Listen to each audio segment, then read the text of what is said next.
നാലാമധ്യായം വെളിപ്പാട് 4-ാം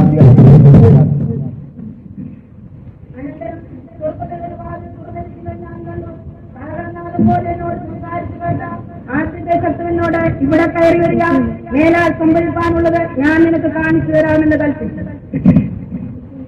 ദൈവനാമത്തിന് മഹത്വമുണ്ടാകട്ടെ. ദൈവനാമത്തിന് മഹത്വമുണ്ടാകട്ടെ. ഈ ബൈബിൾ ക്ലാസിന്റെ പ്രാരംഭ രാത്രിക്കായി ഞാൻ ആദ്യമായി ദൈവത്തിന് സ്തോത്രം ചെയ്യുന്നു. ഈ ബൈബിൾ ക്ലാസിന്റെ പ്രാരംഭ രാത്രിക്കായി ആദ്യമായി ദൈവത്തിന് സ്തോത്രം ചെയ്യുന്നു. കടന്നു വന്നിരിക്കുന്ന എല്ലാ സഹോദരി സഹോദരന്മാർക്കും സ്നേഹിതർക്കും കർത്താവായ യേശുക്രിസ്തുവിന്റെ നിസ്തുല്യ നാമത്തിൽ സ്നേഹവന്ദനം ആദ്യമായി അറിയിക്കുന്നു. കടന്നു വന്ന എല്ലാ സഹോദരി സഹോദരന്മാർക്കും സ്നേഹിതർക്കും കർത്താവായ യേശുക്രിസ്തുവിന്റെ നിസ്തുല്യ നാമത്തിൽ സ്നേഹവന്ദനം അറിയിക്കുന്നു. വാക്തത്വ പ്രകാരം തേജോമയനായ ദൈവം അദൃശ്യ ദൂതസഞ്ചയത്തോടുകൂടെ നമ്മുടെ മധ്യയെ കടന്നു വന്നിട്ടുണ്ട്. വാക്തത്വ പ്രകാരം തേജോമയനായ ദൈവം അദൃശ്യ ദൂതസഞ്ചയത്തോടുകൂടെ നമ്മുടെ മധ്യയെ കടന്നു വന്നിട്ടുണ്ട്.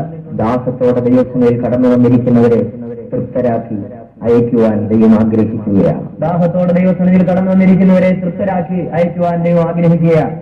നൂതനമായ ചില വിഷയങ്ങൾ പഠിപ്പിക്കുവാനുള്ള പ്രാപ്തി എനിക്കുണ്ടെന്ന് എനിക്ക് ബോധ്യമില്ല. നൂതനമായ ചില വിഷയങ്ങൾ പഠിപ്പിക്കാനുള്ളതായ പ്രാപ്തി ഉണ്ടെന്ന് എനിക്ക് തോന്നുന്നില്ല.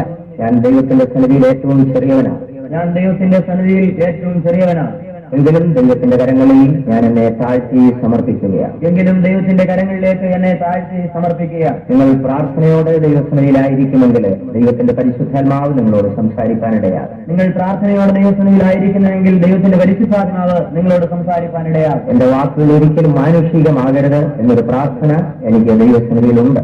എന്റെ വാക്കുകൾ ഒരിക്കലും മാനുഷികമാകരുതെന്നുള്ളതായ പ്രാർത്ഥന ദൈവസന്നിധിയിലുണ്ട്. അത് ജ്ഞാനത്തിന്റെ വശീകരണ വാക്കുകളായിരിക്കാൻ പാടില്ല, ദൈവാത്മാവിന്റെ ഉപദേശം തന്നെയായിരിക്കണം. അത് ജ്ഞാനത്തിന്റെ വശീകരണ വാക്കുകളാകുവാൻ പാടില്ല, ദൈവാത്മാവിന്റെ ഉപദേശമായിരിക്കണം. ദൈവത്തിന്റെ ആത്മാവിന് മാത്രമേ മനുഷ്യ ജീവിതത്തെ രൂപാന്തരപ്പെടുത്തുവാൻ കഴിയുകയുള്ളൂ. ദൈവത്തിന്റെ ആത്മാവിന് മാത്രമേ മനുഷ്യ ജീവിതത്തെ രൂപാന്തരപ്പെടുത്തുവാൻ കഴിയുകയുള്ളൂ. ഈ ബൈബിൾ ക്ലാസ് കൊണ്ട് ഉദ്ദേശിക്കുന്നത് ഒരു നല്ല ബൈബിൾ ക്ലാസ് നടത്തി എന്നുള്ളതല്ല. ചിലരെങ്കിലും കർത്താവിന്റെ പ്രത്യക്ഷതയ്ക്കായി ഒരുക്കപ്പെടുന്നെങ്കിൽ അതാണ് ഞങ്ങൾക്ക് ദൈവസന്നിധിയിൽ സന്തോഷമായിരിക്കും. ഈ ബൈബിൾ ക്ലാസ് കൊണ്ട് ഉദ്ദേശിക്കുന്ന ഒരു നല്ല ബൈബിൾ ക്ലാസ് നടത്തിയെന്നതിനല്ല, ചിലരെങ്കിലും രക്ഷിക്കപ്പെട്ട് കർത്താവിനോട് എടുക്കുന്നതാണ് ഞങ്ങളുടെ ആഗ്രഹം. കർത്താവിന്റെ വരവിനായി ഒരുക്കപ്പെടുന്നെങ്കിൽ അതാണ് ഞങ്ങൾക്ക് ദൈവസന്നിധിയിൽ സന്തോഷമായിരിക്കും. കർത്താവിന്റെ വരവിനായി ഒരുക്കപ്പെടുന്നുവെങ്കിൽ അതാണ് ഞങ്ങൾക്ക് ദൈവസന്നിധിയിൽ സന്തോഷം. ദൈവത്തിന് സ്തോത്രം. ശിഷ്യന്മാർ തങ്ങളുടെ കൈവശമുണ്ടായിരുന്ന 5 അപ്പവും 2 മീനും യേശുവിന്റെ കയ്യിൽ കൊണ്ടുപോയി കൊടുത്തു. ശിഷ്യന്മാർ തങ്ങളുടെ കൈവശമുണ്ടായിരുന്നതായ 5 അപ്പവും 2 മീനും യേശുവിന്റെ പക്കൽ കൊടുത്തു. യേശു അതിനെ കരങ്ങളിലെടുത്ത് വാഴ്ത്തി അനുഗ്രഹിച്ച് ശിഷ്യന്മാരുടെ കയ്യിൽ തിരികെ കൊടുത്തു. യേശു അതിനെ കരങ്ങളിലെടുത്ത് വാഴ്ത്തി അനുഗ്രഹിച്ച ശിഷ്യന്മാരുടെ കരത്തിൽ കൊടുത്തു. നുറുക്കി കടന്നു വന്നിരിക്കുന്നവർക്ക് കൊടുക്കുവാൻ യേശു നിർദ്ദേശം നൽകുകയാണ്. യേശു നിർദ്ദേശം നൽകുകയാണ്. ദൈവത്തിന് സ്തോത്രം. എനിക്ക് എന്റേതായിട്ടൊന്നും നിങ്ങൾക്ക് തരുവാനില്ല. എന്റെ കൈവശമുള്ള അല്പം ഞാൻ കർത്താവിന്റെ കരങ്ങളിൽ ഫലമേൽപ്പിക്കുകയാണ്. എന്റെ കൈവശമുള്ളതായ അല്പം കർത്താവിന്റെ കരത്തിൽ ഫലമേൽപ്പിക്കുകയാണ്. കർത്താവിനെ വാഴ്ത്തി അനുഗ്രഹിച്ച് തരുവാനായിട്ട് പ്രാർത്ഥനയോടെ ദൈവസന്നിധിയിൽ നിങ്ങൾ നിൽക്കും. കർത്താവ് അതിനെ അനുഗ്രഹിച്ച് തരുവാനായിട്ട് നിങ്ങളും പ്രാർത്ഥനയോടുകൂടി ഇരിക്കുക. ദൈവത്തിന് സ്തോത്രം. ഒരു നിർണായകമായ കാലഘട്ടത്തിലാണ് നാം ഇന്ന് വന്നെത്തിയിരിക്കുന്നത്. ലോകത്തിലെ സംഭവങ്ങൾ കണ്ട മനുഷ്യന്റെ മനസാക്ഷി മരവിച്ചിരിക്കുക. മരവിച്ചുകൊണ്ടിരിക്കുക. പ്രപഞ്ചത്തിന്റെ നിലനിൽപ്പ് ചോദ്യം ചെയ്യപ്പെടുന്നു. ഭൂമിയിൽ മനുഷ്യന് സുരക്ഷിതത്വം ഇല്ലാതെയാകും. ദൈവത്തിന് സ്തോത്രം. ഭരണാധികാരികൾക്ക് പോലും നമ്മുടെ രാജ്യങ്ങളിൽ സുരക്ഷിതത്വം നഷ്ടപ്പെട്ടുകൊണ്ടിരിക്കുകയാണ്. ഭരണാധികാരികൾക്ക് പോലും തങ്ങളുടെ രാജ്യങ്ങളിൽ സുരക്ഷിതത്വം നഷ്ടപ്പെട്ടുകൊണ്ടിരിക്കുക. നമ്മുടെ നേതാക്കന്മാർ തന്നെ പ്രാണഭയത്തോടുകൂടെയാണ് ഓരോ ദിവസവും കഴിഞ്ഞുകൂടുന്നത്. ഓരോ ദിവസവും കഴിയുന്നത്. അവർ യാത്ര ചെയ്യുമ്പോൾ അവർക്ക് മുൻപിലും പിൻപിലും പോകുന്ന പോലീസ് സെക്യൂരിറ്റി കാണുമ്പോൾ അത് അറിയുവാൻ മനസ്സിലാക്കുവാൻ കഴിയും. അവർ യാത്ര ചെയ്യുമ്പോൾ അവരുടെ മുന്നിലും പിന്നിലും പോകുന്നതായ പോലീസ് സെക്യൂരിറ്റി കാണുമ്പോൾ അത് നമുക്ക് മനസ്സിലാക്കുവാൻ. വലിയ വലിയ നേതാക്കന്മാർ പലരും ഇന്ന് തീവ്രവാദികളുടെ ഹിറ്റ് ലിസ്റ്റിൽ ഉൾപ്പെട്ടിരിക്കുകയാണ്. വലിയ വലിയ നേതാക്കന്മാരൊക്കെയും ഇന്ന് തീവ്രവാദികളുടെ ലിസ്റ്റിൽ പെട്ടിരിക്കുകയാണ്. അതുകൊണ്ട് ബുള്ളറ്റ് പ്രൂഫ് കോട്ടില്ലാതെ, ബുള്ളറ്റ് പ്രൂഫ് കാറില്ലാതെ അവർക്ക് യാത്ര ചെയ്യാൻ കഴിയുന്നില്ല. അതുകൊണ്ട് ബുള്ളറ്റ് പ്രൂഫ് കാറില്ലാതെ അവർക്ക് യാത്ര ചെയ്യാൻ കഴിയുന്നില്ല. ബുള്ളറ്റ് പ്രൂഫ് കോട്ടില്ലാതെ യാത്ര ചെയ്യാൻ സാധിക്കും. ബുള്ളറ്റ് പ്രൂഫ് കോട്ടില്ലാതെ യാത്ര ചെയ്യുവാനും സാധ്യമല്ല. ഇതെല്ലാം ഉണ്ടായിട്ട് തന്നെ സുരക്ഷിതത്വമില്ല. ദൈവത്തിന് സ്തോത്രം. നമ്മുടെ ഓർമ്മയിലുണ്ട് ഭയാനകമായ നിലയിൽ അവസാനിച്ച പല നേതാക്കൾ. ദൈവത്തിന് സ്തോത്രം. ഇന്ദിരാഗാന്ധി സുരക്ഷാ ഭടന്മാരുടെ വെടിയേറ്റപ്പെടാൻ പിടഞ്ഞു മരിച്ചു. ഇന്ദിരാഗാന്ധി സുരക്ഷാഭടന്മാരുടെ വെടിയേറ്റ് പിടഞ്ഞു മരിച്ചു. രാജീവ് ഗാന്ധി തമിഴ്നാട്ടിൽ വെച്ച് ബോംബ് സ്ഫോടനത്തിൽ കൊല്ലപ്പെട്ടു. രാജീവ് ഗാന്ധി തമിഴ്നാട്ടിൽ വെച്ച് ബോംബ് സ്ഫോടനത്താൽ കൊല്ലപ്പെട്ടു. പഞ്ചാബ് മുഖ്യമന്ത്രി ബിയാൻ സിംഗ് സമീപകാലത്ത് കഠിനമായ ഒരു ഭയങ്കര ബോംബ് സ്ഫോടനത്തിൽ കൊല്ലപ്പെടുവാനിടയായി. പഞ്ചാബ് മുഖ്യമന്ത്രി ബിയാൻ സിംഗ് സമീപകാലത്ത് ഭയങ്കരമായ ബോംബ് സ്ഫോടനത്തിൽ കൊല്ലപ്പെട്ടു. ഇന്ത്യയിലെ ഏറ്റവും നല്ല സുരക്ഷിതത്വം ലഭിക്കുന്ന നേതാക്കന്മാരിൽ ഒരാളാണ് ബിയാൻ സിംഗ്. ഇന്ത്യയിലെ ഏറ്റവും സുരക്ഷിതമായ സുരക്ഷിതത്വം ലഭിക്കുന്നതായ ഒരു മനുഷ്യനാണ് ബിയാൻ സിംഗ്. ദൈവത്തിന് സ്തോത്രം. പ്രധാനമന്ത്രിക്കും രാഷ്ട്രപതിക്കും ഉള്ളതുപോലെ തന്നെ ബിയാൻ സിംഗിനും സുരക്ഷിതത്വം ഉണ്ടായിരുന്നു. പ്രധാനമന്ത്രിക്കും രാഷ്ട്രപതിക്കും ഉള്ളതുപോലെ തന്നെ ബിയാൻ സിംഗിനും സുരക്ഷിതത്വം ഉണ്ടായിരുന്നു. പക്ഷേ ബോംബ് സ്ഫോടനത്തിൽ താനും ചിന്നാഭിന്നമാക്കപ്പെടുകയാണ് ചെയ്തത്.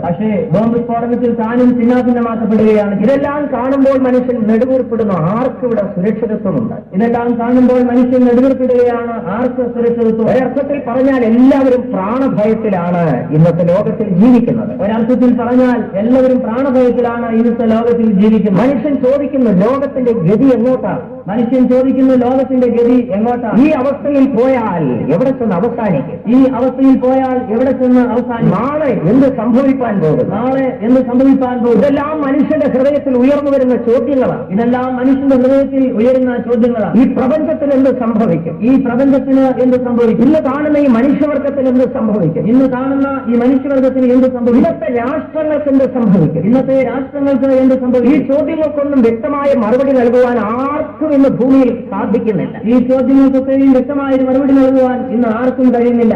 അവിടെ ചിലരൊക്കെ ഏതൊക്കെയോ ചിലത് പറയുന്നതല്ലാതെ അവിടെ ആരൊക്കെയോ ചിലത് പറയുകയല്ലാതെ വ്യക്തമായ ഒരു മറുപടി ആരും തന്നെ നൽകുന്നില്ല. വ്യക്തമായ ഒരു മറുപടി ആരും തന്നെ നൽകുന്നില്ല. മനുഷ്യൻ നിരാശയോടുകൂടെ പരിഭ്രമിക്കുന്നു. എന്നാൽ മനുഷ്യന്റെ ഈ ചോദ്യങ്ങൾക്ക് സത്യവേദ പുസ്തകം മറുപടി നൽകുകയാണ്.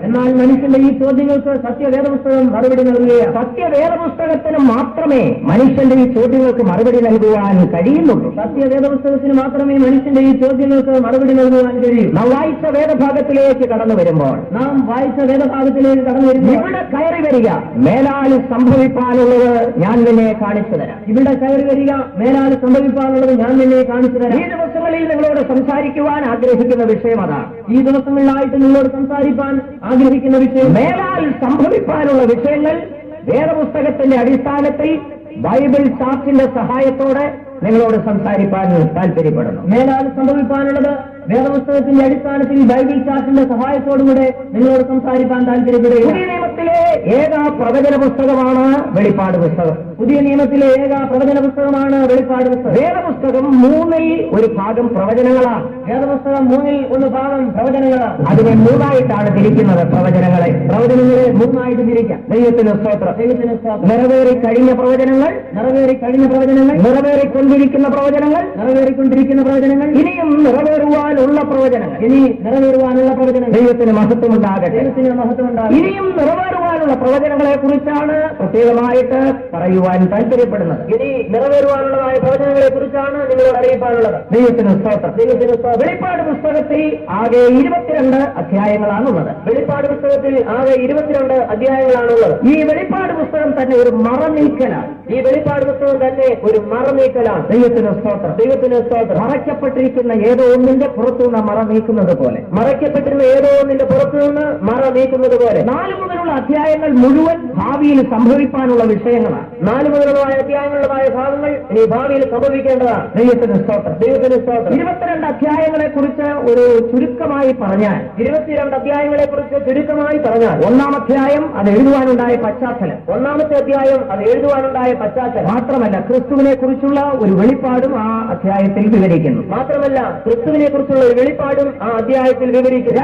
അധ്യായങ്ങൾ 7 സഭകൾക്കുള്ള ദൂത്, 2-3 അധ്യായങ്ങൾ 7 സഭകൾക്കുള്ളതായ ദൂത്, 4-5 അധ്യായങ്ങൾ നിത്യതയുടെ ഒരു ദർശനമാണ്. 4-5 അധ്യായങ്ങൾ നിത്യതയുടെ ഒരു ദർശനം. 6 മുതൽ 11 വരെയുള്ള അധ്യായങ്ങൾ, 6 മുതൽ 11 വരെയുള്ള അധ്യായം യേശുവിന്റെ വരവിന് ശേഷം 7 വർഷം ഈ ഭൂമിയിൽ നടക്കുന്ന വിഷയങ്ങൾ വിവരിക്കുക. യേശുക്രിസ്തുവിന്റെ വരവിന് ശേഷമായിട്ട് 7 വർഷം ഈ ഭൂമിയിൽ നടക്കുന്ന സംഭവങ്ങൾ വിവരിക്കുന്നു. 12-ാം അധ്യായം പുതിയ നിയമസഭയുടെ ഒരു ചെറിയ കാഴ്ചപ്പാട്, 12-ാം അധ്യായം പുതിയ നിയമസഭയുടെ ഒരു ചെറിയ കാഴ്ചപ്പാട്, 13-ാം അധ്യായം എതിർ ക്രിസ്തുവിനെയും പൈശാചിക തൃത്വത്തെയും വിവരിക്കുന്നു. 13-ാം അധ്യായം എതിർ ക്രിസ്തുവിനെയും പൈശാചിക തൃത്വത്തെയും കുറിക്കുന്നു. 14-ാം അധ്യായത്തിൽ സിയോനെ കുറിച്ച് വിവരിക്കുന്നു. 14-ാം അധ്യായത്തിൽ സിയോനെ കുറിച്ച് വിവരിക്കുന്നു. 15ഉം 16ഉം അധ്യായങ്ങൾ 6 മുതൽ 9 വരെയുള്ള അധ്യായങ്ങളുടെ ഒരു ആവർത്തനമാണ്. 15ഉം 16ഉം അധ്യായങ്ങൾ 6 മുതൽ 9 വരെയുള്ള അധ്യായങ്ങളുടെ ഒരു ആവർത്തനമാണ്. 17ാം അധ്യായത്തിൽ മർമ്മം മഹദിയാം ബാബിലോണിനെ കാണുന്നു. 17ാം അധ്യായത്തിൽ മർമ്മം മഹദിയാം ബാബിലോണിനെ കാണുന്നു. 18ാം അധ്യായത്തിൽ ബാബിലോണിന്റെ ന്യായവിധിയെക്കുറിച്ച് വിസ്തരിക്കുന്നു. 18ാം അധ്യായത്തിൽ ബാബിലോണിന്റെ ന്യായവിധിയെക്കുറിച്ച് ചിത്രീകരിക്കുന്നു. 19ാം അധ്യായത്തിൽ കുഞ്ഞാടിന്റെ കല്യാണം. 19ാം അധ്യായത്തിൽ കുഞ്ഞാടിന്റെ കല്യാണം. 20ാം അധ്യായത്തിൽ 1000 ആണ്ട് വാഴ്ച. 20ാം അധ്യായത്തിൽ 1000 ആണ്ട് വാഴ്ച. അനന്തരമായി നടക്കുന്ന വെള്ളസിംഹാസന ന്യായവിധി. അനന്തരമായി നടക്കുന്നതായ വെള്ളസിംഹാസന ന്യായവിധി. 21ാം അധ്യായത്തിൽ പുതിയ യെരൂശലേം, പുതിയ ഭൂമി, പുതിയ സ്വർഗം എന്നിങ്ങനെ കാണും. 21ാം അധ്യായത്തിൽ പുതിയ യെരൂശലേം, പുതിയ ഭൂമി, പുതിയ സ്വർഗം എന്നിവ കാണും. പ്രധാനമായി പുതിയ യെരൂശലേമിനെ കുറിച്ച് വിവരിക്കുന്നു.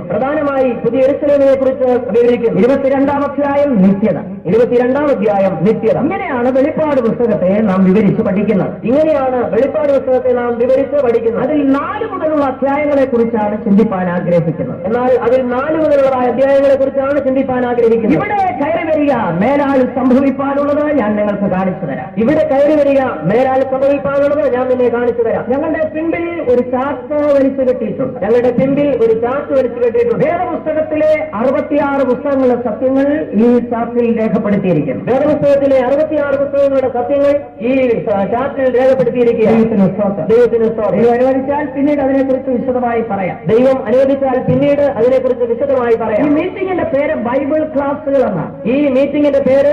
ക്ലാസുകൾ എന്നാണ്. അതിനെക്കുറിച്ച് പഠിക്കുമ്പോൾ 2ആയിട്ട് തിരിച്ചു പഠിക്കാം. ബൈബിൾ ക്ലാസ് എന്ന് പറയുമ്പോൾ ബൈബിളിനെ കുറിച്ചുള്ള ക്ലാസ്, ബൈബിളിൽ നിന്നുള്ള ക്ലാസ്. അതിനെ 2ആയിട്ട് തിരിച്ചു പഠിക്കാം. ബൈബിളിനെ കുറിച്ചുള്ളതായ ക്ലാസ്, ബൈബിളിൽ നിന്നുള്ളതായ, അല്ലെങ്കിൽ ബൈബിളിനെ കുറിച്ചുള്ള പഠനം, അല്ലെങ്കിൽ രണ്ടാമത് ബൈബിളിൽ നിന്നുള്ള പഠനം. ബൈബിളിനെ കുറിച്ചുള്ള പഠനം, ബൈബിളിൽ നിന്നുള്ളതായ പഠനം. ബൈബിളിനെ കുറിച്ച് പഠിക്കുകയാണെങ്കിൽ വളരെയധികമായിട്ട് പഠിക്കാനുണ്ട്. ബൈബിളിനെ കുറിച്ച് പഠിക്കുകയാണെങ്കിൽ വളരെയധികം പഠിക്കാനുണ്ട്. ദൈവത്തിന് സ്തോത്രം. എന്നാൽ ബൈബിളിനെ കുറിച്ച് അല്പമായി മാത്രം പറയുവാൻ താല്പര്യപ്പെടും. അതിനുശേഷം ബൈബിളിൽ നിന്നുള്ളതിനെ കുറിച്ച് പഠിക്കും. അതിനുശേഷം ബൈബിളിൽ നിന്നുള്ളതിനെ കുറിച്ച് പഠിക്കാം. ഈ ബൈബിൾ എന്ന് പറയുന്നത് ഒരു മതഗ്രന്ഥമല്ല. ചിലർ ചിന്തിക്കുന്നത് ഇത് ക്രിസ്ത്യാനികളുടെ മാത്രം ഒരു മതഗ്രന്ഥമാണ്. ബൈബിൾ ഒരു മതഗ്രന്ഥമല്ല, പ്രത്യുത അതൊരു മഹൽ ഗ്രന്ഥമാണ്. ബൈബിൾ ഒരു മതഗ്രന്ഥമല്ല, അതൊരു മഹൽ ഗ്രന്ഥമാണ്. ദൈവത്തിന് സ്തോത്രം. ഇതൊരു രാഷ്ട്രീയ ഗ്രന്ഥമല്ല, ഇതൊരു രാഷ്ട്രീയ ഗ്രന്ഥമല്ല. പക്ഷേ രാഷ്ട്രീയമായ അനേക വിമർശനങ്ങൾ ഇതിനകത്തുണ്ട്. കഴിഞ്ഞ നാളുകളിൽ ആരൊക്കെയാണ് ഇവിടെ ഭരിച്ചതെന്ന് ഈ ബൈബിളിൽ പറയുന്നുണ്ട്. ഇവിടെ ഭരിച്ചിരുന്നതെന്ന് ബൈബിൾ പറയുന്നു. ഇപ്പോൾ ഇവിടെ ആരാണ് ഭരിക്കുന്നതെന്ന് ഈ വേദപുസ്തകം പറയും. നാളെ ആരിവിടെ ഭരിക്കുമെന്നും വേദപുസ്തകം വ്യക്തമായി പറയും. രാഷ്ട്രീയമായ എല്ലാ ഗതിവിഗതികളും ഈ ബൈബിൾ വ്യക്തമായി പറയുന്നുണ്ട്. ഈ ബൈബിളിൽ പറഞ്ഞിരിക്കുക. ദൈവത്തിന് സ്തോത്രം. എങ്കിലും ഇതൊരു രാഷ്ട്രീയ ഗ്രന്ഥമല്ല. എങ്കിലും ഇത് രാഷ്ട്രീയ ഗ്രന്ഥമല്ല. ബൈബിൾ ഒരു ശാസ്ത്രീയ ഗ്രന്ഥവുമല്ല. എന്നാൽ ശാസ്ത്രീയമായ പല വിഷയങ്ങൾ വേദപുസ്തകത്തിലുണ്ട്. ഗന്ധകം കണ്ടുപിടിക്കുന്നതിന് നൂറുകണക്കിന് വർഷങ്ങൾക്ക് മുമ്പേ ബൈബിളിൽ ഗന്ധകത്തെ കുറിച്ച് എഴുതിയിട്ടുണ്ട്. ഗന്ധകം കണ്ടുപിടിക്കുന്നതിന് 100 വർഷങ്ങൾക്ക് മുമ്പേ തന്നെ ബൈബിളിൽ ഗന്ധകത്തെ കുറിച്ച് രേഖപ്പെടുത്തിയിരുന്നു. ദൈവത്തിന് സ്തോത്രം. ഈ ഭൂമിയുടെ ആകൃതിയും ഭൂമിക്കുള്ളിൽ എന്താണെന്ന് മനുഷ്യൻ കണ്ടുപിടിക്കുന്നതിന് മുൻപേ ബൈബിളിൽ അത് രേഖപ്പെടുത്തി. ഈ ഭൂമിയുടെ ആകൃതിയും ഭൂമിക്കുള്ളിൽ എന്താണെന്നും മനുഷ്യൻ കണ്ടുപിടിക്കുന്നതിന് മുമ്പ് ബൈബിളിൽ രേഖപ്പെടുത്തിയിരുന്നു. ദൈവത്തിന് സ്തോത്രം.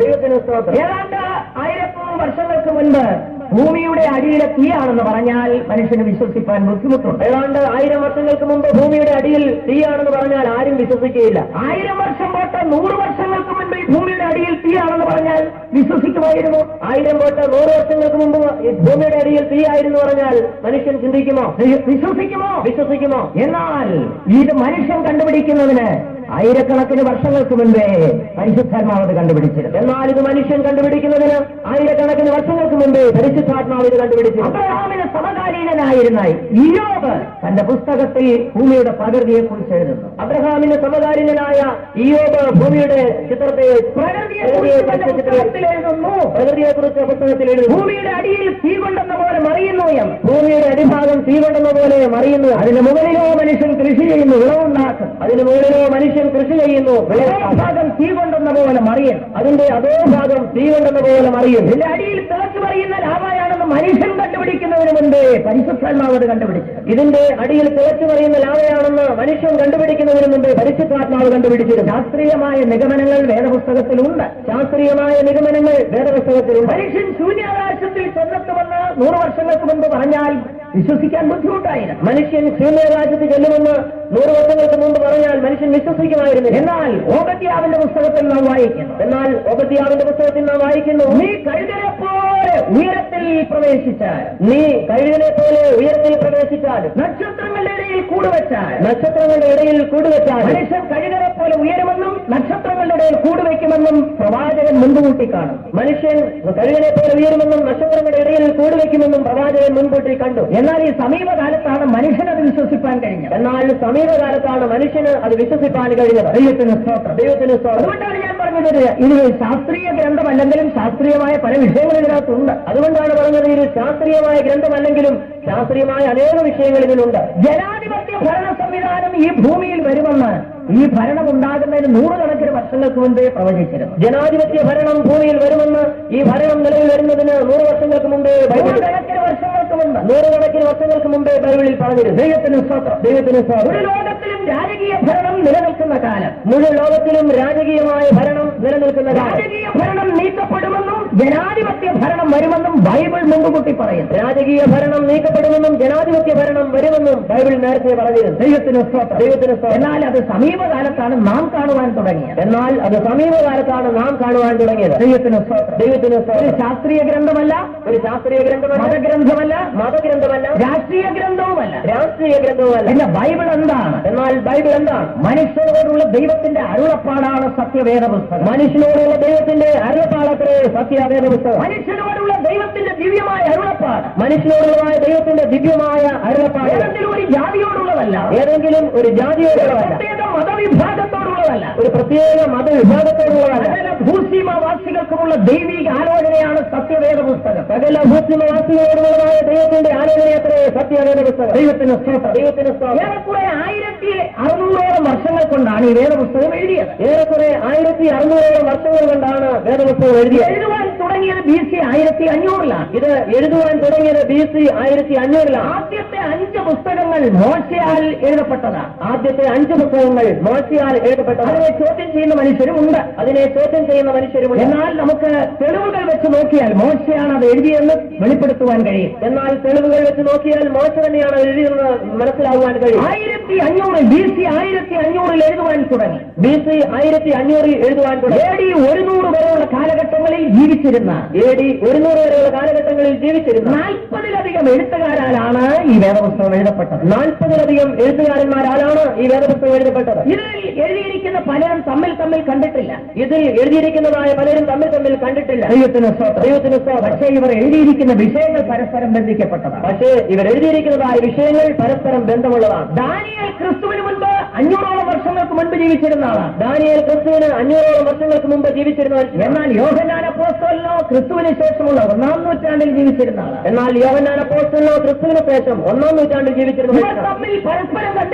ഇവർ തമ്മിൽ പരസ്പരം കണ്ടിട്ടില്ല. പക്ഷേ ദാനിയേൽ പ്രവചനവും വെളിപ്പാട് പുസ്തകവും വായിച്ചു നോക്കിയാൽ ഒരു ചങ്ങലയുടെ 2 കണ്ണുകൾ പോലെ തോന്നും. രണ്ടിലും പ്രാധാന്യം അർഹിക്കുന്ന വിഷയങ്ങൾ പരസ്പരം ബന്ധിച്ചെഴുതിയിരിക്കുകയാണ്. ദൈവത്തിന് സ്തോത്രം. ഇതുപോലെ ഈ 66 പുസ്തകങ്ങളും തമ്മിൽ പരസ്പര ബന്ധമുണ്ട്. ഇതുപോലെ 66 പുസ്തകങ്ങൾ തമ്മിലും പരസ്പരം ബന്ധമുണ്ട്. പിൽക്കാലത്താണ് ഇത് കൂട്ടിയിണക്കിയത്. വിവിധ സാഹചര്യങ്ങളിൽ വിവിധ നിലവാരങ്ങളിൽ ജീവിച്ചിരുന്ന മനുഷ്യരാൽ എഴുതപ്പെട്ടു എങ്കിലും പിൽക്കാലത്ത് ഇത് കൂട്ടിയോജിപ്പിച്ചപ്പോൾ ഇതിൽ വളരെ മനോഹരമായ ഒരു ബന്ധത്തെ കാണുവാൻ കഴിയും. നമുക്ക് കാണുവാൻ കഴിയും. കാരണം ഇതിന്റെ പിന്നിൽ പ്രവർത്തിച്ച ദൈവത്തിന്റെ പരിശുദ്ധാത്മാവാണ്. ദാനിയേലും യോഹന്നാനും തമ്മിൽ കണ്ടിട്ടില്ല എങ്കിലും ദാനിയേലിനെ പുസ്തകം എഴുതുവാൻ പ്രേരിപ്പിച്ചതും യോഹന്നാനെ വെളിപ്പാട് പുസ്തകം എഴുതുവാൻ പ്രേരിപ്പിച്ചതും പരിശുദ്ധാത്മാവാണ്. ദാനിയേലിനെ പുസ്തകം എഴുതുവാൻ പ്രേരിപ്പിച്ചതും യോഹന്നാനെ വെളിപ്പാട് പുസ്തകം എഴുതുവാൻ പ്രേരിപ്പിച്ചതും പരിശുദ്ധാത്മാവാണ്. അതുകൊണ്ടാണ് ഇത് തമ്മിൽ ബന്ധമുള്ളത്.